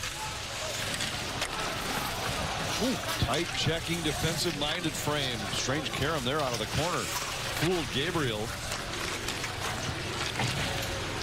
Welch tips it in. Pioneers back with Samper to pick it up. Stripped away by Greeter. Welch in the corner. Circling the net. Tried to center for Rode. And once again, the centering pass lands on the stick of Samper, with the Pioneers in good defensive position. And Hill Murray's offside with 15.3 seconds remaining in this second period. We talked about Hill Murray's start this year. Part of it had to do with their youth. Part of it had to do with injuries. Part of it had to do with the schedule. These are the teams ranked in the top 14 in AA that the Pioneers have already played this year. 4 of the top 5 are on their schedule, including 2 against Edina. Yeah, they're going to finish with those 2 games, Maple Grove, St. Thomas Academy, and Moorhead. You talk about a schedule, it doesn't get any tougher. You're asking young players to grow up in a hurry with that kind of a schedule, and Pioneers appear to be playing their best hockey right now. Well, you've got 1 period left. It's a big game, rivalry game. Somebody's got to be the hero. I think both teams, they've got guys that you can certainly say, hey, they're up for that task. But that very tight checking, really, defensively sound. Both clubs are playing it safe, playing it simple, and neither one really gave anything up. 3 combined shots in the period. A very defensive-minded middle frame here at White Bear. So let's hear from a defenseman. Katie Storm will chat with Joe Belisle of the Bears next. Hi, Dan Stoltz here with Spire. Today we're going to visit Jody, a Minnesota hockey mom. So Jody, what's hockey to you? Hockey has been a part of my life. It's day in and day out. I wake up, eat, breathe, sleep it practically. Jody, how long have you been a Spire member? I think about 28 years. Is there a special feature of the mobile app that you like? I like to be able to transfer money to my kids who seem to always need money. Do they ever transfer it over to you? No, they never do. Why Spire? Spire is a part of my community, is a part of my family. They're helping our neighbors build a better life. Maurice Forest Lake Chevrolet, proud to be part of the Maurice family and what it stands for. We believe in new adventures and celebrating life, where we are called to serve and create moments of happiness in our communities. If your vehicle needs a quick tune-up or major work, we have you covered at Maurice with our certified technicians and state-of-the-art equipment. If you ever thought about owning a new car, now is the time. Come experience what we are all about here at Maurice. Maurice Forest Lake Chevrolet, moving life forward. As a Great Clips salon stylist, I love giving customers the look they want. With Clip Notes, we save your haircut details, so it's one less thing for you to worry about. And when I see that confidence at the end of the cut, that's everything to me. As a stylist, I know it can be hard to find time for a haircut. With the Great Clips app, you can put your name on the list from anywhere and head to the salon when it's time for your cut. A great haircut plus more time for what you love. That's Great Clips. It's official, America. Xfinity Mobile is the fastest mobile service and gives you unmatched savings with the best price for 2 lines of unlimited, only $30 a line per month.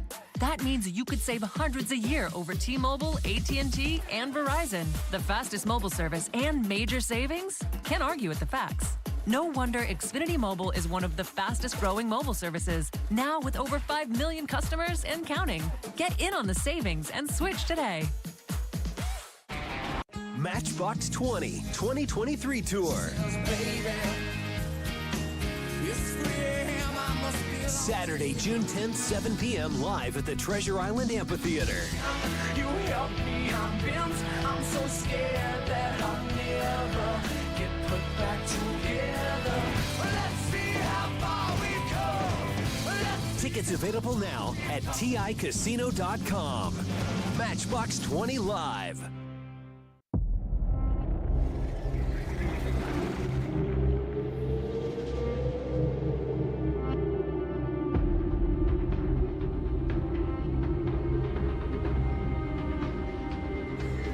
blows are punched, the jigs are tipped, and the crew's assembled. May the heavy lifting begin. It's time to walk on water. Shields. School hockey hits the ice Thursday on Valley Sports North. Hockey Day Minnesota on Valley Sports North is brought to you by Luther Kia, movement that inspires. By Twin Cities Orthopedics, Ready, Set, TCO, the official sports medicine provider for 40 local high schools. And by Minnesota Hockey, we make hockey players. I'm here with Joe Belisle. We're still tied up here at 1 apiece after 2 periods of play. Joe, the defense, the strong defensive toughness on display for your team, especially in that second period. How would you say this battle has been going so far for your team? I mean, it's been going good for the most part. We just got to get pucks out of our zone, get them in deep into work. We're really working them in the O zone. So if you keep doing that, I think we'll have success. Thank you, Joe. Tied up at 1, and 1 period remains here at Polar Lakes Park. Stay tuned. Jamie Hirsch and Lou Nanny are back to break down today's action so far. Next on Valley Sports North. Dear all-wheel drive, let's show the road what we've got. Snowy streets, we're coming for you. Icy grip, we're holding tight. Wintry mix, meh. Safety's the name of our game. Yours, Toyota all-wheel drive sedans. Every new Toyota comes with Toyota Care, our no-cost maintenance plan. Visit your local Toyota dealer today. Find yours at Toyota.com. Toyota, let's go places. With United Healthcare, access to quality healthcare may be closer than you think. You'll find coverage solutions for virtually any budget, no matter where life takes you, with United Healthcare. So access to care may be closer than you think when you choose United Healthcare. Learn more at uhc.com. Countertops are the center of a home, with elegant to everyday options. Easy installation you can do yourself, and durability that can take you from crayons to calculus. Transform everyday spaces into gathering places with custom craft countertops, available exclusively at Menards. What does it mean to be a leader? At the University of North Dakota, we're here to find out. It's taking my first solo flight. Finding new ways to learn. Rolling up your sleeves. The world deserves leaders like you. Leaders ready to take the next step and make a difference. Because we lead our own way. Get in the circle, boys. Is this a 2-on-2? Why was also only stupid 2-on-2? Hey, open up there. I don't know who you're talking about.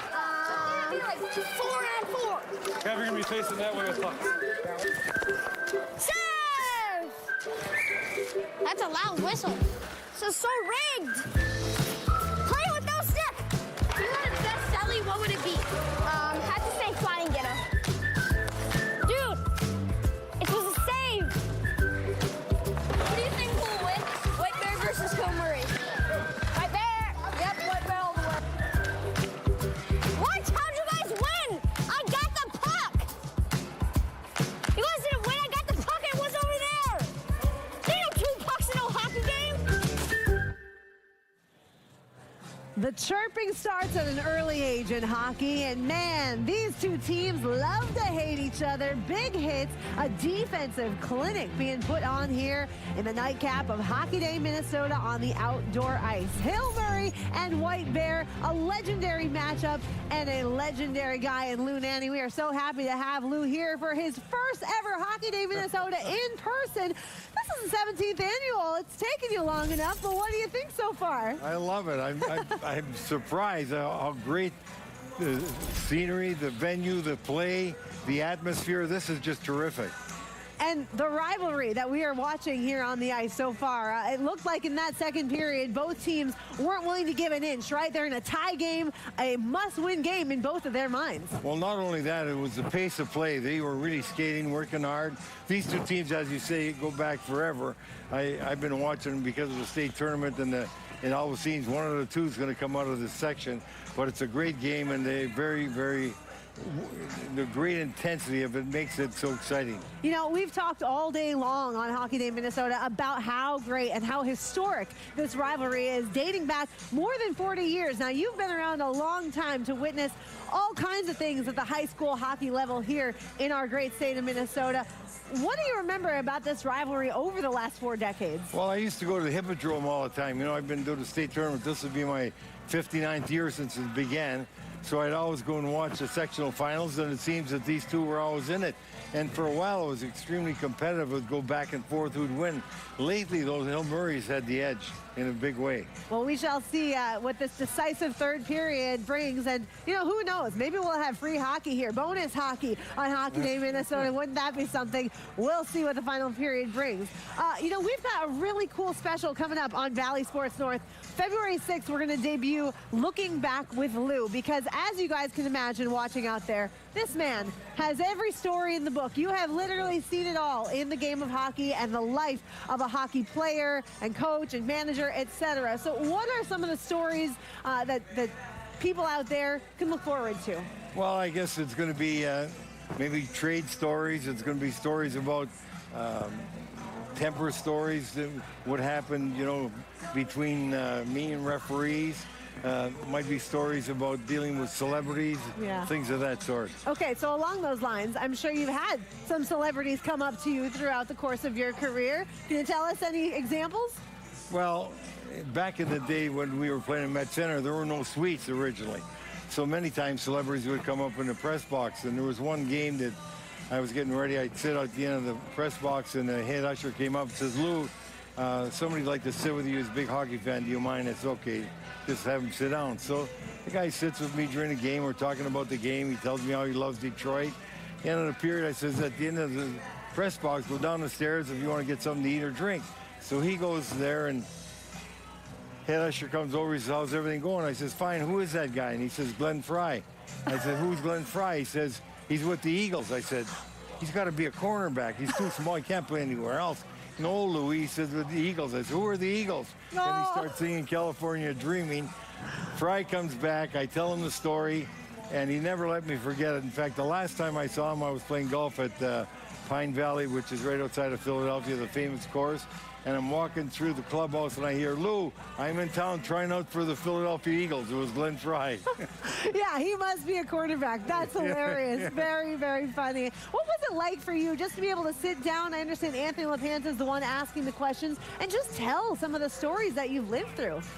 Well, it just seems like it comes back. He'd ask me a question about a certain thing, and then I'd come up with a story. You know, fortunately, I've lived this long, and I've had the good fortune of being involved in sports my whole life. So there's so many different things that have happened that are quirks, they're unique, that are funny and make interesting stories. So that's why, you know, initially I did a couple of books, one with Bob Showers, one with Jim Bruton, because we'd be meeting after the state tournament. I'd be telling stories, and everybody said, "You got to write a book. Yes. You got to talk about these stories." So went on, and Valley's been kind enough. They want to do something about it, so we did it. I mean, I cannot wait. Again, February 6th is called Looking Back with Lou. And if there's one guy in Minnesota hockey that has literally seen, heard about, and lived through it all, it is Mr. Lou Nanne. Thank you so much for coming out to Hockey Day and braving the cold. You were saying even, you know, you're a hardy Canadian turned Minnesotan, and even this is kind of cold for you, right? That's right, Jamie. This is getting there. This is reaching heights. Well, we'll make sure to get you some hot coffee and warm you up for the third period here.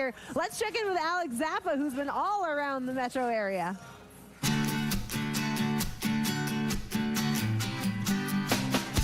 Our coverage of Hockey Day Minnesota continues on here in the Twin Cities.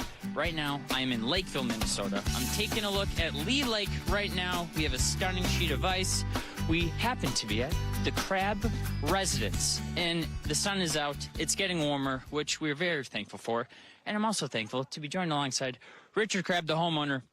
Richard, we got a great sheet. I just came from a fire. We got a great spread inside. What goes into creating, in my opinion, what this is, a perfect Hockey Day party? You know, really it is. It's a labor of joy.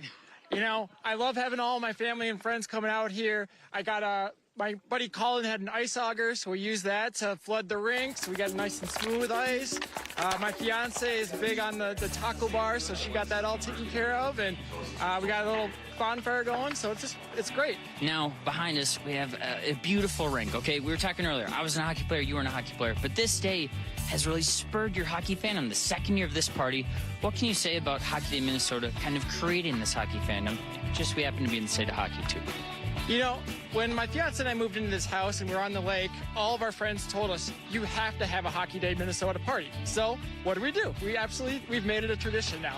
And so we got it going, and it's just been a blast to see everybody come out here and have a good time. And this is our second year, and we're doing it bigger and better this year and just trying to make it awesome.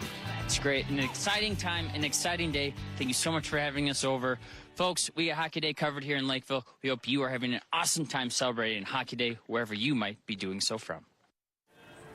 Great job, Alex. When we come back, the third period in a tie game between Hill Murray and White Bear Lake.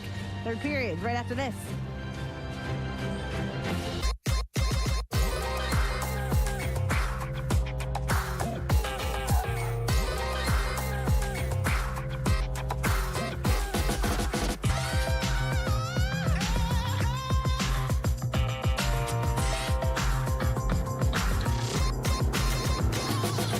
Twin Cities Orthopedics is ready to go with more doctors, specialty services, and convenient urgent care locations. Ready, set, TCO. There's something about those experiences that bring us together. Where total strangers became instant friends and make us wonder, when can we do that all over again? Explore Minnesota.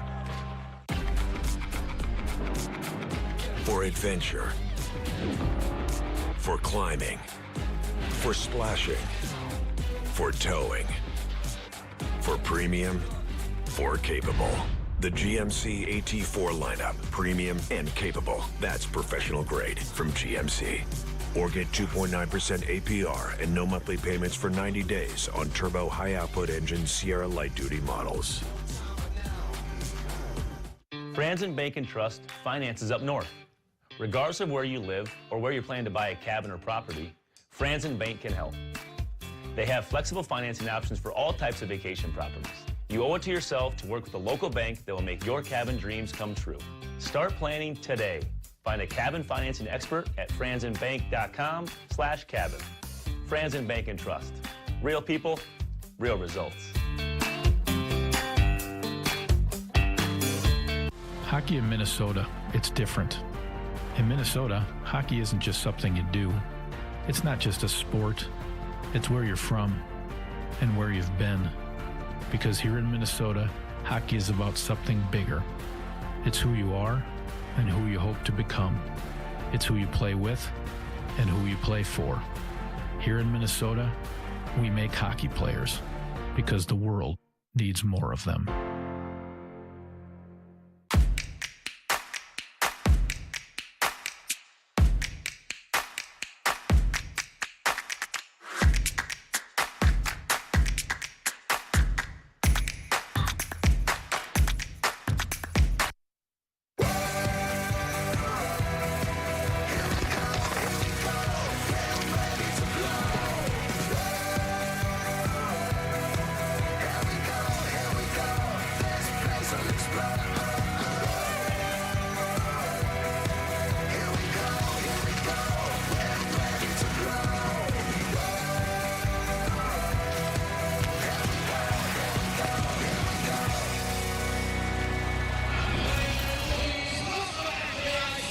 Unbelievable atmosphere here in White Bear for the Pioneers and the Bears renewing their rivalry in a game that started fast. 2 goals in the first 2 minutes, and then we have seen nothing since.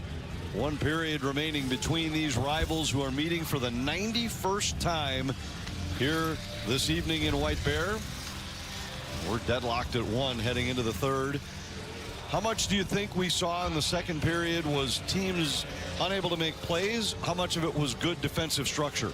I think the structure was fantastic. I think the mutual respect is legitimate, but certainly both these teams were very tentative trying to attack.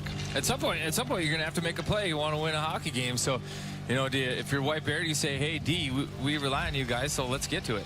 Bill Lechner joins us from the Hill Murray bench. Bill, I'll ask you the same question. How much of it was inability to make plays? How much of it was good defensive structure in that second period? Yeah, I think it's a little of both. Obviously, everybody's working really hard on D zone and, you know, coming back hard and trying to pick up guys. And then, you know, with the environment, we got to get more pucks, obviously, going at their goalie. You know, so we just got to push pucks behind them, throwing pucks on net, crash, try and get rebounds, face-offs, rebound goals or whatever. But yeah, it's a battle going in the third period. We'll see what happens. All right, thanks very much, Bill. Yep. Bill Lechner, head coach for Hill Murray, and I think his last line is the summary. It's a battle, and that's the way it is when these teams play. Yeah, it's a battle, and somebody's got to win those battles. I'm curious to see who steps up here in the final frame. Well, who takes a chance at some point? I mean, if teams are going to play that structured game, at some point you've got to break through. You've got to send a player, fly a player off the defensive zone, take a chance here or there. Just not creating a lot going zone to zone in this game, especially in the second. Big-time players show up in big-time moments. Can Nolan Road do something special? Senior Welch, Hill Murray's side, who's it going to be? Ingbertson, Reeves. You have to think it's somebody on the top line from each club that makes a difference. We're underway with the third period, and a penalty coming in the opening minute against Hill Murray. Welch trying to escape a check in the corner. Got it to Road. Road back for Welch. And we get the whistle, and 23 seconds into the third, White Bear will get a chance on the power play. Well, great chance for White Bear here. It's Greeter who, just a physical play, catches him in the numbers, puts him into the boards. Awkward hit, penalty, no doubt. White Bear to the power play, and Greeter who, he wants to win these battles. He grew up playing his youth hockey in White Bear. He knows these guys he's playing against. Just gets caught up being a little too physical in that spot when you see in the numbers. That's always a part of this rivalry. The schools close together, always at least a few from White Bear on the Hill Murray roster. White Bear power play. A lot of it's going to run through Road. Lyle up top, number 6. He's got the freedom to make plays and kind of be a rover, but they want to get it to Nolan Road. Well, tried to center. Pioneers unable to clear, but now on the second try, Reeves does get it out of the zone. First chance on the power play for White Bear Lake in this game. Bears 21.5% on the power play this season. Pioneers just a shade under 89% on the kill. Well, another interesting thing is Grady Gallatin, defenseman. He's going to hold the net front spot. You don't see that often. Where he's got a big body, 6'4", and they want him to be able to take the eyes away. So they say, all right, yeah, we'll put you out there, big D man. You go up front, you be a screen, jump on these rebounds, retrieve pucks. Make sure you get it up there to your D partner, Belial, and let these guys go to work with their skills. Tough to move. You see some of that bad blood brewing. And now your best penalty killer is always your goaltender. So Jack Erickson in goal for Hill Murray. Hasn't seen a steady diet of shots. Probably not the warm, good feeling you have indoors. Outdoors, can he find a way to make some big saves? Near breakaway chance for Sam Pear, but he just couldn't quite chip it past Belial. Belial carries back in for White Bear. Fights through a hook. Maintains the puck in the corner. And then it's intercepted and cleared. Second half of the power play for White Bear Lake. So far, nothing happening. Belial got it ahead for Road. He lost it at the Hill Murray line, and the Bears will once again have to go back and regroup. Pioneers have been good in the neutral zone 5-on-5. They're showing some of that here to disjoint this power play as White Bear tries to attack. Road carries in. Drops it back to the slot for a shot by Welch. And Erickson out to challenge, makes the save, and hangs on. Well, it has to be hard for the goaltenders in this situation. They haven't seen a lot of pucks through 2 periods. Then Erickson gets a power play against. Road finds some room in the middle of the ice, and Erickson makes a routine save there, makes it look easy. No rebound, able to settle things down, give his centerman a chance to get this draw and clear it. Another near breakaway. Now it could be. Reeves in for Hill Murray. A shot Save made by Gabriel. Rebound to the line. Whistler throws it back in for Hill Murray. Reeves gets a stick on a cross-ice pass intended for Stanius. Final seconds of a White Bear power play here early in the third period. Another clear for Hill Murray. And the power play is over. Couple of shots for White Bear, but no grade A chances throughout that extra man opportunity. Madigan carries to center for Hill Murray and dumps it in. Madigan's in on the forecheck for the Pioneers. Welch able to deflect it out. And Hill Murray will go back to retrieve. Riley Zupfer leaves it around behind for Whistler. Out to center. Zupfer the first man in on it. Zupfer works out of a check by Gallatin. Tried to center, but it was broken up neatly on the play. Lang tried to make a move at the line. Lost the puck in the process. Borgstad in for White Bear Lake. Circles the Hill Murray goal. Ridden hard into the wall. Madigan takes him out of the play. Welch gives to Gallatin. The long shot tipped on the way. Saved by Erickson. Rebound. And it went just wide. Welch has it back to the net for White Bear. Out to the line to Gallatin. Gallatin shot deflected. And then blocked out front and cleared. It'll be icing against Hill Murray, but they'll gladly take that to relieve the pressure. Very fortunate right now in goal for Hill Murray. Erickson loses track of the puck. He'll do the snow angel bit. He thinks he's got it right here. That puck's loose. It's behind the net. Yeah, Welch noticed that. He had time behind the net to be able to pick that one and tuck it in short side. Didn't recognize that Erickson was on his backside, thinking he had it underneath him, but Gallatin with a couple big point shots, too.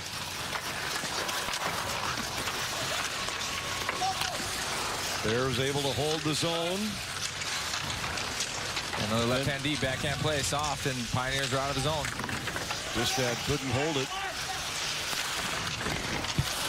Reeves goes into the corner. Ingebrigtsen tried to center, man there, and the puck was loose. Gabriel was actually moving off of his post, but the puck hopped away from Mann. Now Mann at the White Bear line has it stripped off of his stick. Reeves jams at it. Delaney clears to center for the Bears.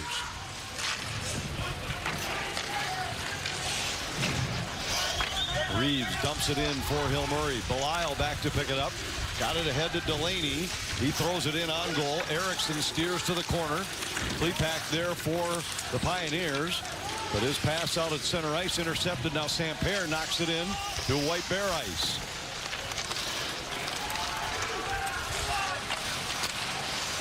Eckerly sidesteps a check. Moves into the Hill Murray zone. Well defended there. Klepak will come back to pick it up. And around for Samper.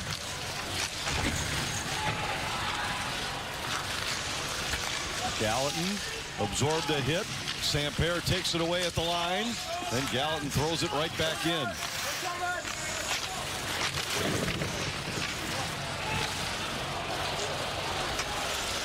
Here comes Samper. Cuts to the slot for a shot, and that went wide. Bonin tried to work through the middle. Taken away, and Borgstad has it for White Bear. Plays it out to center ice. And the Pioneers come back in with Cottingham. His shot easily held by Gabriel. Best look for Hill Murray this period. Right here for Lucas Mann. Still 1-1.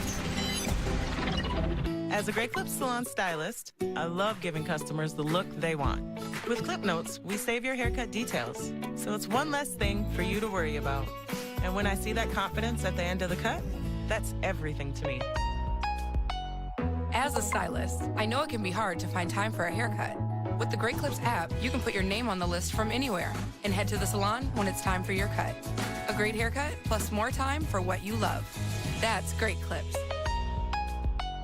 Getting families on the ice all season long and into the playoffs. Luther Kia of Bloomington.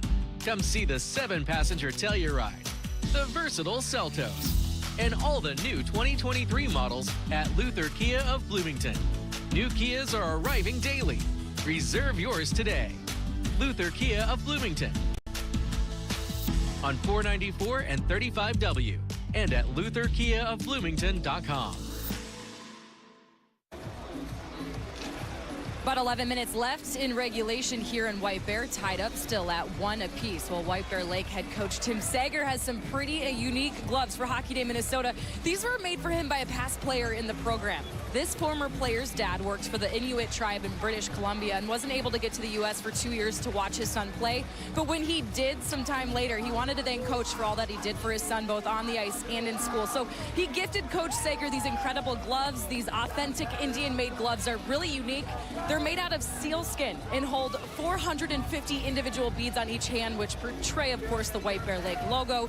He decided, guys, to break them out for Hockey Day, and he let me try them on yesterday, too. They've got style, and you can bet they're keeping his hands warm on this chilly night.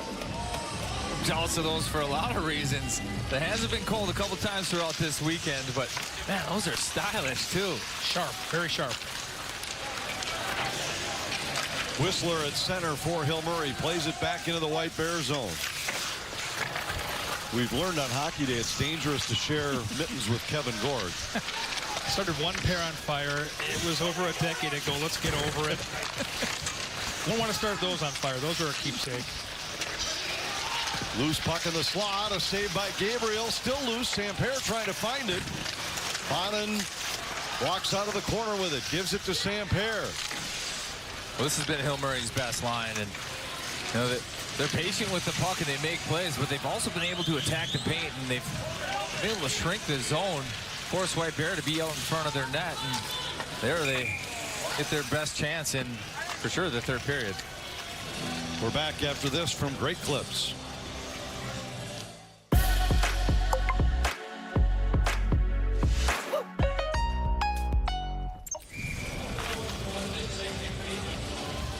Who blinks? Crunch time is really upon us here into the almost final 10, and this period a lot like the middle friend, guys, where neither team has been given a lot of open ice. No odd number rushes. Take a broken play, a turnover, something has to give. Yeah, it seems like it's going to be a detail. Could be a face-off play, could be a bounce, but running your routes, doing the little things, and one of those minor details. You talk about them all the time. These are the kind of games where if you stick to it, a little detail could make all the difference. Gallatin fires it in. Erickson steers it to the side. Well, this third period has felt like a wide open run and gun game compared to the second. But twice as many shots in the first half of the third as we had in the entire second period. Well, remember the last high school game I saw that had a period that featured only 3 combined shots on goal. Especially after the first 2 minutes where both teams scored and there was speed and skill everywhere, but they've locked this thing right down. I think that can happen sometimes. You give an early one up, and then you think defensively, all right, we're going to tighten things up right away. And both clubs giving one up in the first 2 minutes.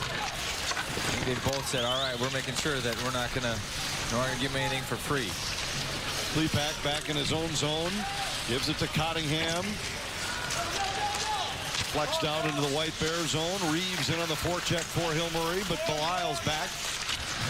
Gibson couldn't get it out of the zone. Cottingham moves in, a shot knocked down by Gabriel, and the rebound. Cottingham was just tied up. Gibson got enough of his stick at the last second to deny that chance. Great defensive play from Gibson. He's the one that couldn't get the puck out in the own zone. It's amazing how fast and how good you can be defensively when that's your turnover, but he wins the battle and saves the day. Cottingham with it for Hill Murray. Approaching halfway through the third period. Welch moves in. Lost control of it before he could get a shot off. And Cottingham grabs the loose puck for the Pioneers. Floats it in. Aikens out of the head for Rode. Gives to Borgstad. Borgstad's shot was blocked. Cottingham went down to a knee to take care of that one. Now Reeves in for Hill Murray. His long shot wide of the net. Rebound comes loose to Mann. The shot was blocked by Aikens and deflected over the top of the goal. And this will be icing against the Bears. with just over 8 minutes left here in White Bear. And the Pioneers and Bears are locked up in a good one. It's 1-1 on Hockey Day, Minnesota from White Bear.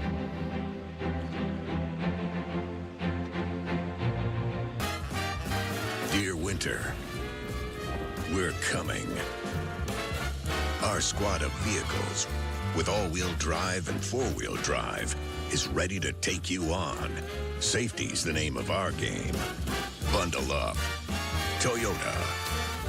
Get 3.99% APR for 48 months on a new Toyota Corolla, Camry, RAV4, Highlander, or Tacoma. Find yours at Toyota.com. Toyota, let's go places.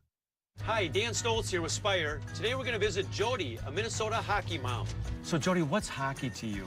Hockey has been a part of my life. It's day in and day out. I wake up, eat, breathe, sleep it practically. Jody, how long have you been a Spire member? I think about 28 years. Is there a special feature of the mobile app that you like? I like to be able to transfer money to my kids who seem to always need money. Do they ever transfer over to you? No, they never do. Why Spire? Spire is a part of my community. It's a part of my family. They're helping our neighbors build a better life. And Hill Murray takes the rivalry game in overtime. White Bear Lake has beaten Hill Murray. You know, it's public school, private school, it's proximity. A lot of times that it's those two teams playing for the championship to go downtown. I hate them. Hate them with a passion. They've ended my season twice in my career so far. It's definitely a rivalry for sure. I mean, I know they don't like us, we don't like them, so it's definitely a fun one. It's really a historic rivalry. Best in the state. That's always a big game. One of the teams gets sent home, and one of the team moves on to St. Paul. They're a private school, classic public private school. Hate each other, same section. Each year we circle this game. Just the history behind it. We hate them. We want to go out there and beat them. Hill Murray, White Bear, it's always been a battle, and then you shake hands and move on.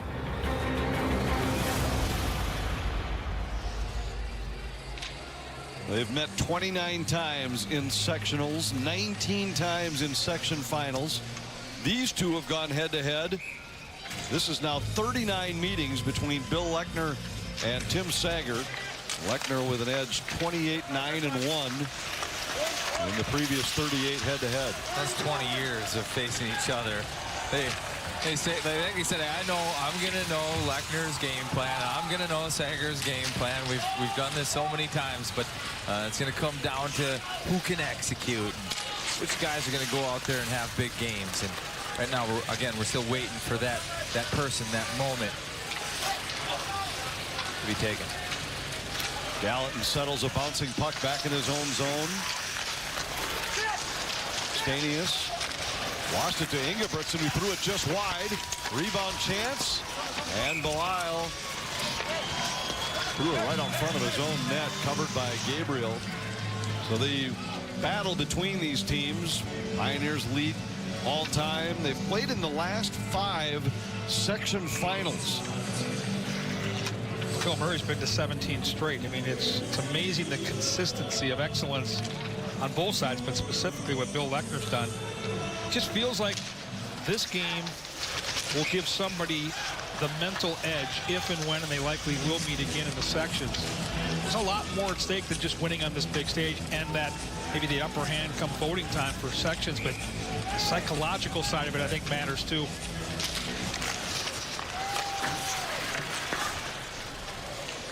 This puck deflects up and into the bench, out of play. The last time a section final was played that didn't involve one of these two teams was 1982, and that's got an asterisk by it because White Bear Mariner was in it against North St. Paul, but it was not Hill Murray or White Bear Lake. Yeah, the Mariner Dolphins, they had quite a run too. Puck comes back down into Hill Murray territory. 7 minutes to go here at White Bear. Belisle to Welch, a shot kicked out by Erickson. Rebound chance, it's loose. They score! It's Welch on his second of the night. Was a rebound out front. Big celebration from Nolan Road. He maybe got the last piece of this one. But White Bear, they do a good job in the offensive zone. They finally get the defense involved, and they bring the Pioneers D out. They throw pucks to the net, and then it's crashing on that far side. And then they just outnumber the Pioneers in front of Jack Erickson, and it's Nolan Road who I believe gets the backhand on this one, and he does in fact tap that one in. Huge goal. And again, we talked about it. What's this going to come down to? One of these big-time players stepping up, and Nolan Road does right there. 6:48 left to go. White Bear with a 1-goal lead. Another face-off win in the offensive zone. That has been a trend today for White Bear Lake as well.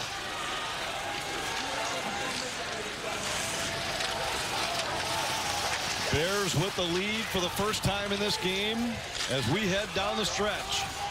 Well, the Pioneers are going to call. You can see there's already an extra pep in their step. You got 6 minutes left. You're not going to leave anything out there. No reason to be safe now. Attack, and Murray's likely going to come with the gas. And White Bear, is it going to be prevent defense? How are they going to execute? Battle goes into the corner. A deflected puck out front. Erickson absorbed an extra whack on this play and took exception to that. And Nolan Road with his 20th of the season. One thing I love about high school hockey is the players, where do they go? Right to the student section. Every Let's time. get these kids involved, and the student section loves it.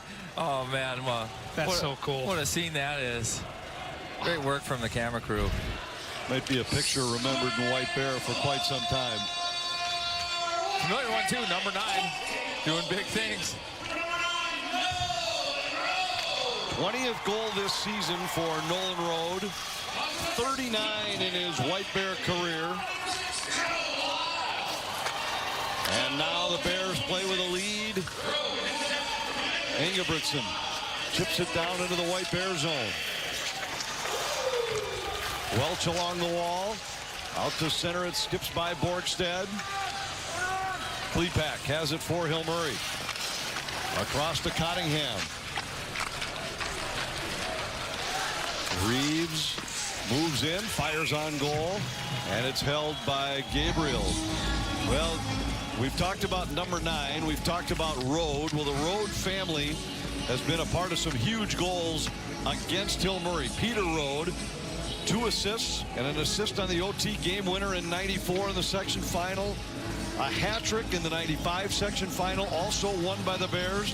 And then Sean Road, the game to which we referred earlier as a freshman, the overtime winner to beat Hill Murray in the section semifinals. Now Nolan Road, the son of Peter, nephew of Sean, has the go-ahead goal on Hockey Day.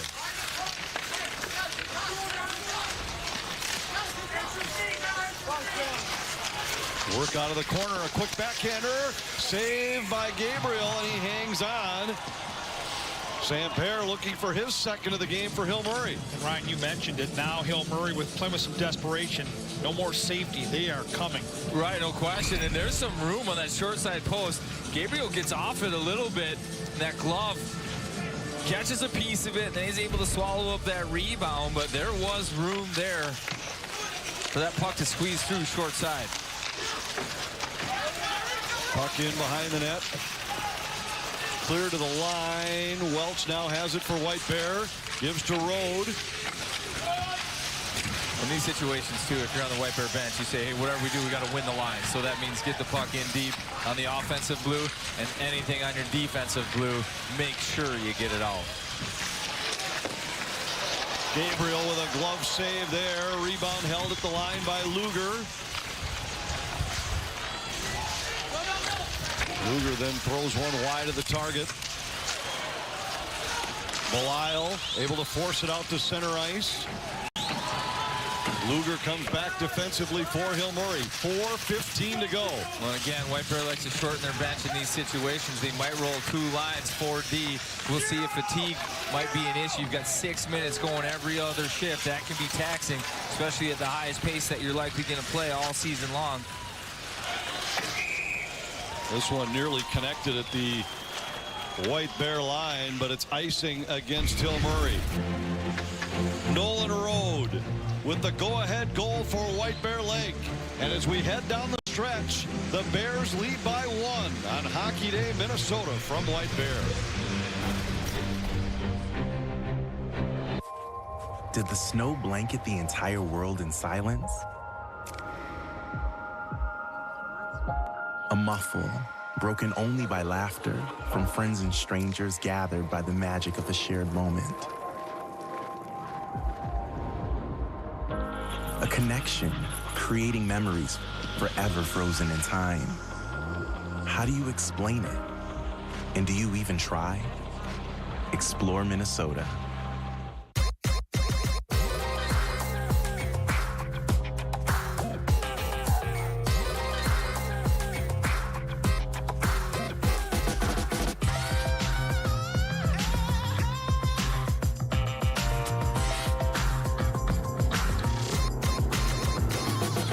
Twin Cities Orthopedics is ready to go with more doctors, specialty services, and convenient urgent care locations. Ready, set, TCO. It's been an incredible day so far in White Bear. Hockey Day 2024 will be here before we know it. When I hear Hockeytown USA, I think of Warroad. I know some people, think Detroit, but I think everybody around the community knows that this is the real hockey town. The history behind it speaks for itself with all the players that have gone through here. In Hockeytown USA, you're given such an opportunity. Kids grow up, and it's not just, oh my gosh, I would love to play in the Stanley Cup. It's like, I know someone who played in the Stanley Cup Finals, or I know someone who played in the Olympics. There are so many past Olympians, current Olympians, past NHLers, current NHLers, past state champions, Mr. Hockey, Ms. Hockey. That's just how it is up here. There's something completely different that you don't see anywhere else. Warroad's a unique community. I think it's a tight-knit group, and to grow up and play hockey through here is special. As we announced earlier this summer, we will be heading north to Warroad next January for Hockey Day 2024. Stick around after this game to find out where we will be in 2025. I think when you said Warroad, you tried to make it sound tough like that a little bit. That might be the toughest. That's Warroad. I respect the people in Warroad. I'm intimidated by their That's toughness. what I mean, yeah. Well, just trying to fit in. We talked about this being a great rivalry that also stands the test of time. Roseau-Warroad doesn't get much better than that one either. Yeah, the challenge is always issued by the previous site, and the group here, the LOC and White Bear, did an amazing job with this setup. It just continues to exceed expectations year after year. John Anderson, Mike Schwartz, and many others here in White Bear putting on an incredible show here all week. And it all wraps up right here with the Pioneers and the Bears. 3.5 to go in a 2-1 White Bear Lake game. And we've seen some incredible finishes. Great college hockey game here between St. John's and Augsburg. The alumni game, girls hockey earlier today. Hermantown winning a battle of Class A powers, and now this rivalry renewed. And it's been a classic with White Bear Lake leading it 2-1, 3 minutes to go. Engebretson plays it out to the line. Delaney holds for White Bear. Welch and Road, the goals for White Bear. Sam Pear with the goal for Hill Murray. Well, White Bear's best hockey here these last couple of shifts. They have absolutely owned the neutral zone. Hill Murray cannot get anything going. They've got to find a way to get their goalie out here in the next minute. Pioneers hit the line, 2-on-2. And a backhand chance is deflected wide. Well, a chance created out of almost nothing for Graham Greeter. Couldn't get much on the shot. Sam Pear starts back for Hill Murray. Pioneers have been goal-starved all year. Gallatin back in his own zone. Played it out to center. Cottingham dumps it right back in. Gabriel to play it. We approach 2 minutes left. Centering pass was intercepted. Seems like Hill Murray's going to have to come up with the skill play here if they're going to tie this one up. White Bear content to just pick these pucks up, throw them out to the neutral zone and kill some time. But Nice little move to the backhand. I have to say, Gabriel, I think he hadn't faced a ton of shots through 2 periods, but his movements really have been good. He's been impressed. He looks confident for a guy that was facing bantam shots last year, sophomore in net. He's really looks good. He's athletic. He's in good position, as you mentioned. Just looks confident. He passes the eye test. Samper works off the end wall, tried to center. Bonin was there. Deflects right back to Samper. And a long shot got through, and Gabriel got the paddle on her. Never saw it, but he got that pinball flipper right out there. Samper, now Bonin with a shot. He's tied up, didn't get much on it. Still no move to the bench for Jack Erickson in the Hill Murray goal. Down to 1.5 minutes to go. And the Bears send it the length of the ice now with an offensive zone faceoff after icing. See if Bill Eckner summons Erickson to the bench. 81 seconds left. Well, a couple of Pioneers hanging towards the bench like they might consider taking a timeout, but they're coming out now. Erickson's still in net. White Bear Lake throws their second line out. Hoping to win and draw. And now there has been a timeout taken by Hill Murray. Hill Murray takes their timeout. This was earlier with Bill Eckner mic'd up on the Hill Murray bench. Always expect the puck from each other. Okay, always expect it. Yep. Be ready for everything. Be ready to give it. Be ready to get it back. Don't pass up chances. Pads are goals. Pads are goals. Get it down. I'll see if right out of this timeout, and it looks like Erickson will climb on the bench. So it'll be 6 on 5 for Hill Murray with 1:21 remaining. Well, now this is where faceoffs become a big part of this game too. You know, White Bear got a goal off of one, but if you can win these draws consistently, you're comfortable icing it. You've got a 1-goal game. You get an open shot, go ahead and take it, knowing that we trust our centerman. You can get a change too, so you can get 2 out there if you want. 2 of these guys that are winning these draws, snap it back. Well, that's it. It's a good way to kill a minute. Bears own a 29-13 edge in faceoffs at this point. Leo Gabriel, the sophomore, perhaps the biggest game of his career, certainly the biggest game of his high school career. Yeah, if I'm looking at guys that make plays out here in green, it's going to be those at the blue line. Greeter, Lang, can they walk somebody? Can they freeze it? Get a shot through. Reeves on the draw for Hill Murray. Comes out to the line. Lang holds. In behind, out of the reach of Ingebrigtsen. Stanius there for the Bears. He's able to get the puck out of the zone, but it'll be icing once more against the Bears.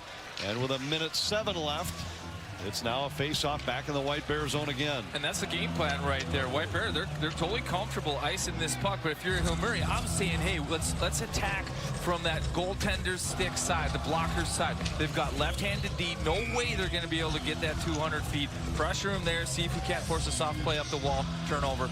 Something that we can attack with. Pioneers win this draw. Mann shovels it across. Lang just does hold the zone. A centering pass tipped out front by Reeves, and a save by Gabriel. Really good position at that time. Allowed Gabriel the time to make the play and then control the rebound. 2 green sweaters lurking around. That's an awful lot of poise for a sophomore who's likely never played on a stage like this. You're Hill Murray, though. You got to keep firing the puck. Sight lines are different. Traffic is everywhere. You've got bodies all over the place. Got to get that puck in the net quick. And for White Bear, you got to jump to check. It can be a trap to sit there and think that I'm defending by sitting close to the front of the net. No, you got to pressure. You got to get out there. Lang fires. Tip. Rebound. They score! Ingebrigtsen ties it for Hill Murray. They got the puck on the cage. Good things will happen then as the fireworks have been going off here. Hill Murray trying to spoil the party. Well, somebody in a green jacket likely ran over and lit off the fireworks for the hometown scorers, but Hill Murray on the board.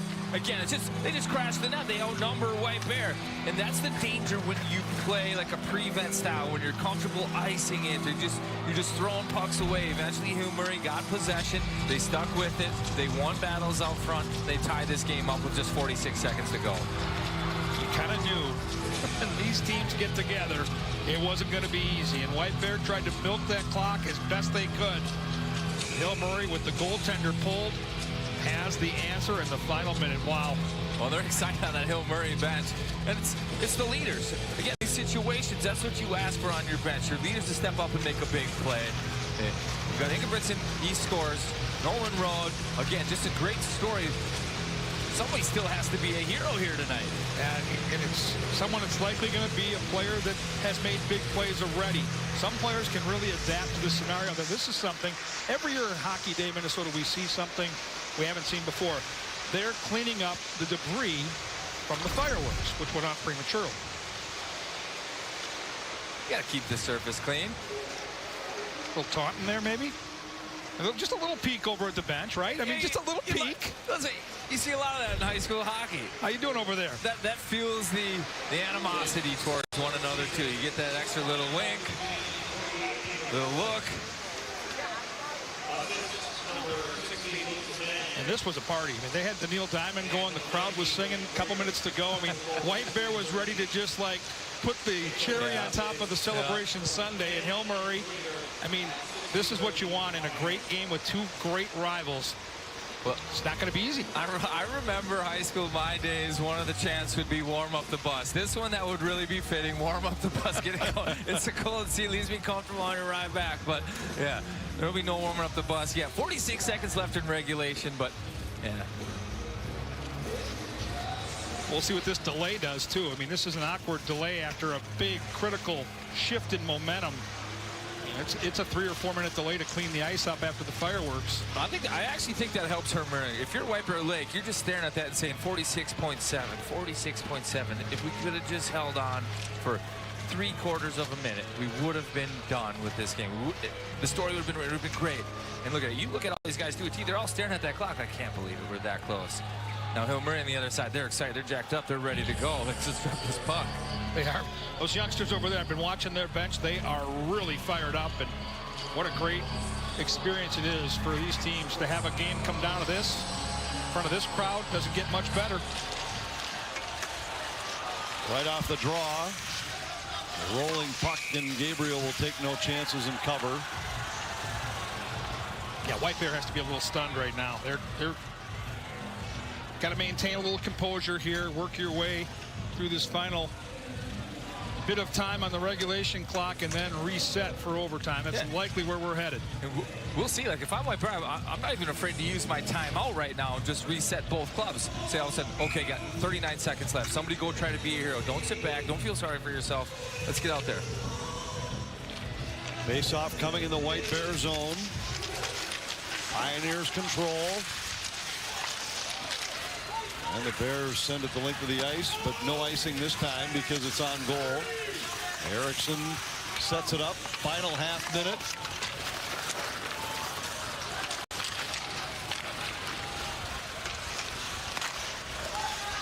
Pioneers gain the zone. Man for Ingebrigtsen, who scored the tying goal for the Pioneers. Man centers. Loose puck and a great look for Reeves. Gabriel came out to challenge. Well, after the Pioneers generated next to nothing for a period and 3/4 in the last few minutes, they could have had 4. They do get 1. That's the one they needed. Ingebrigtsen ties it for the Pioneers, and we are headed to overtime in White Bear.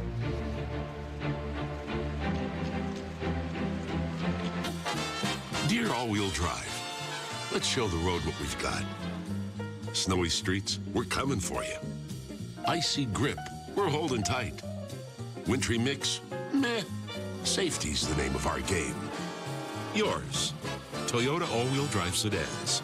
Every new Toyota comes with Toyota Care, our no-cost maintenance plan. Visit your local Toyota dealer today. Find yours at Toyota.com. Toyota, Let's go places.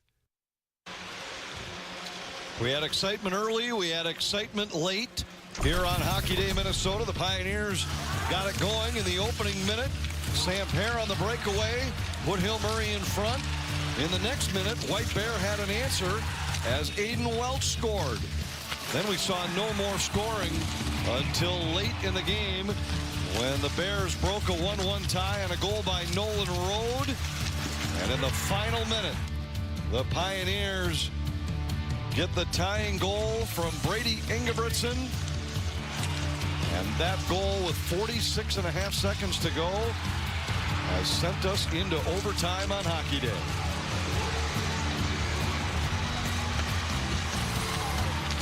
Here's what's happened here all day in White Bear. Stillwater defeated White Bear on the girls' side. Hermantown and a late empty net goal to seal it against Montevideo 6-3.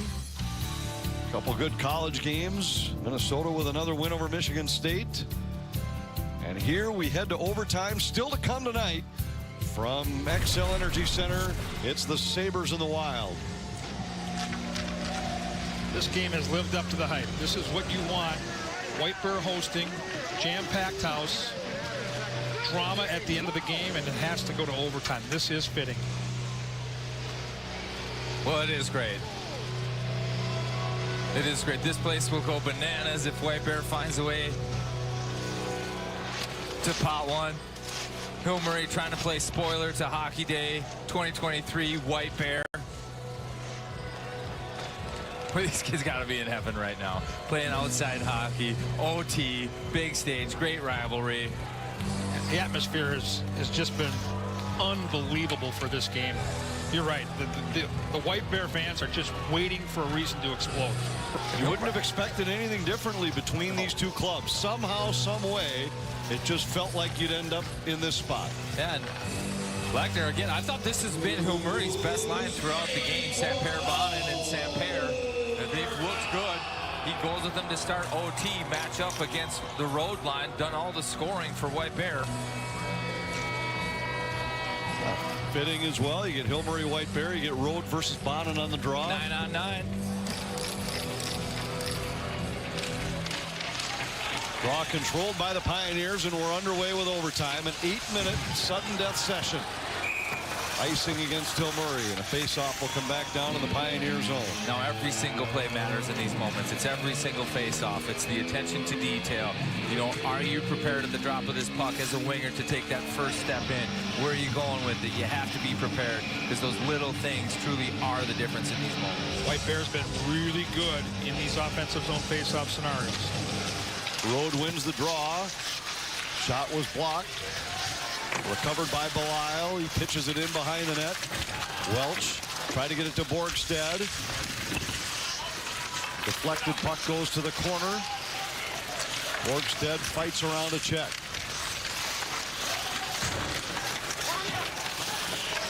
Loose puck held along the wall, but that shot hit Welch out front. A three-player tie-up in the corner results in the Pioneers in possession. Samper out to center. Connects with Samper. And the Samper brothers gain the zone for Hill Murray. A centering pass. Hit a skate. And White Bear attacks the other way. Welch has Borgstad with him. Borgstad drops to Belisle. A shot. Erickson with a save. Rebound controlled by Belisle.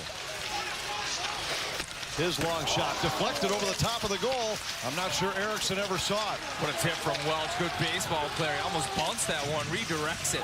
Beautiful direct, but nice tip from Welch. And the goaltender, Anthony's right. Never moved, never saw it. There were bodies throughout the slot. Hill Murray dodges a big bullet right there. Pass out to center.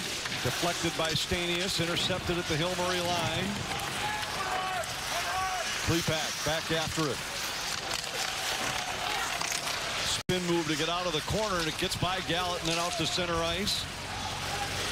Reeves went down to a knee to create a loose puck, moves in, shot, goes over the top of the goal. Klepak back to the line. Mann's shot was blocked, and Delaney forces it down into the Hill Murray zone. Cottingham back to play it for Hill Murray, up to Mann. And into White Bear territory. Drop pass back. Cottingham shot. Pad save, rebound. They score! And the Pioneers win it in overtime.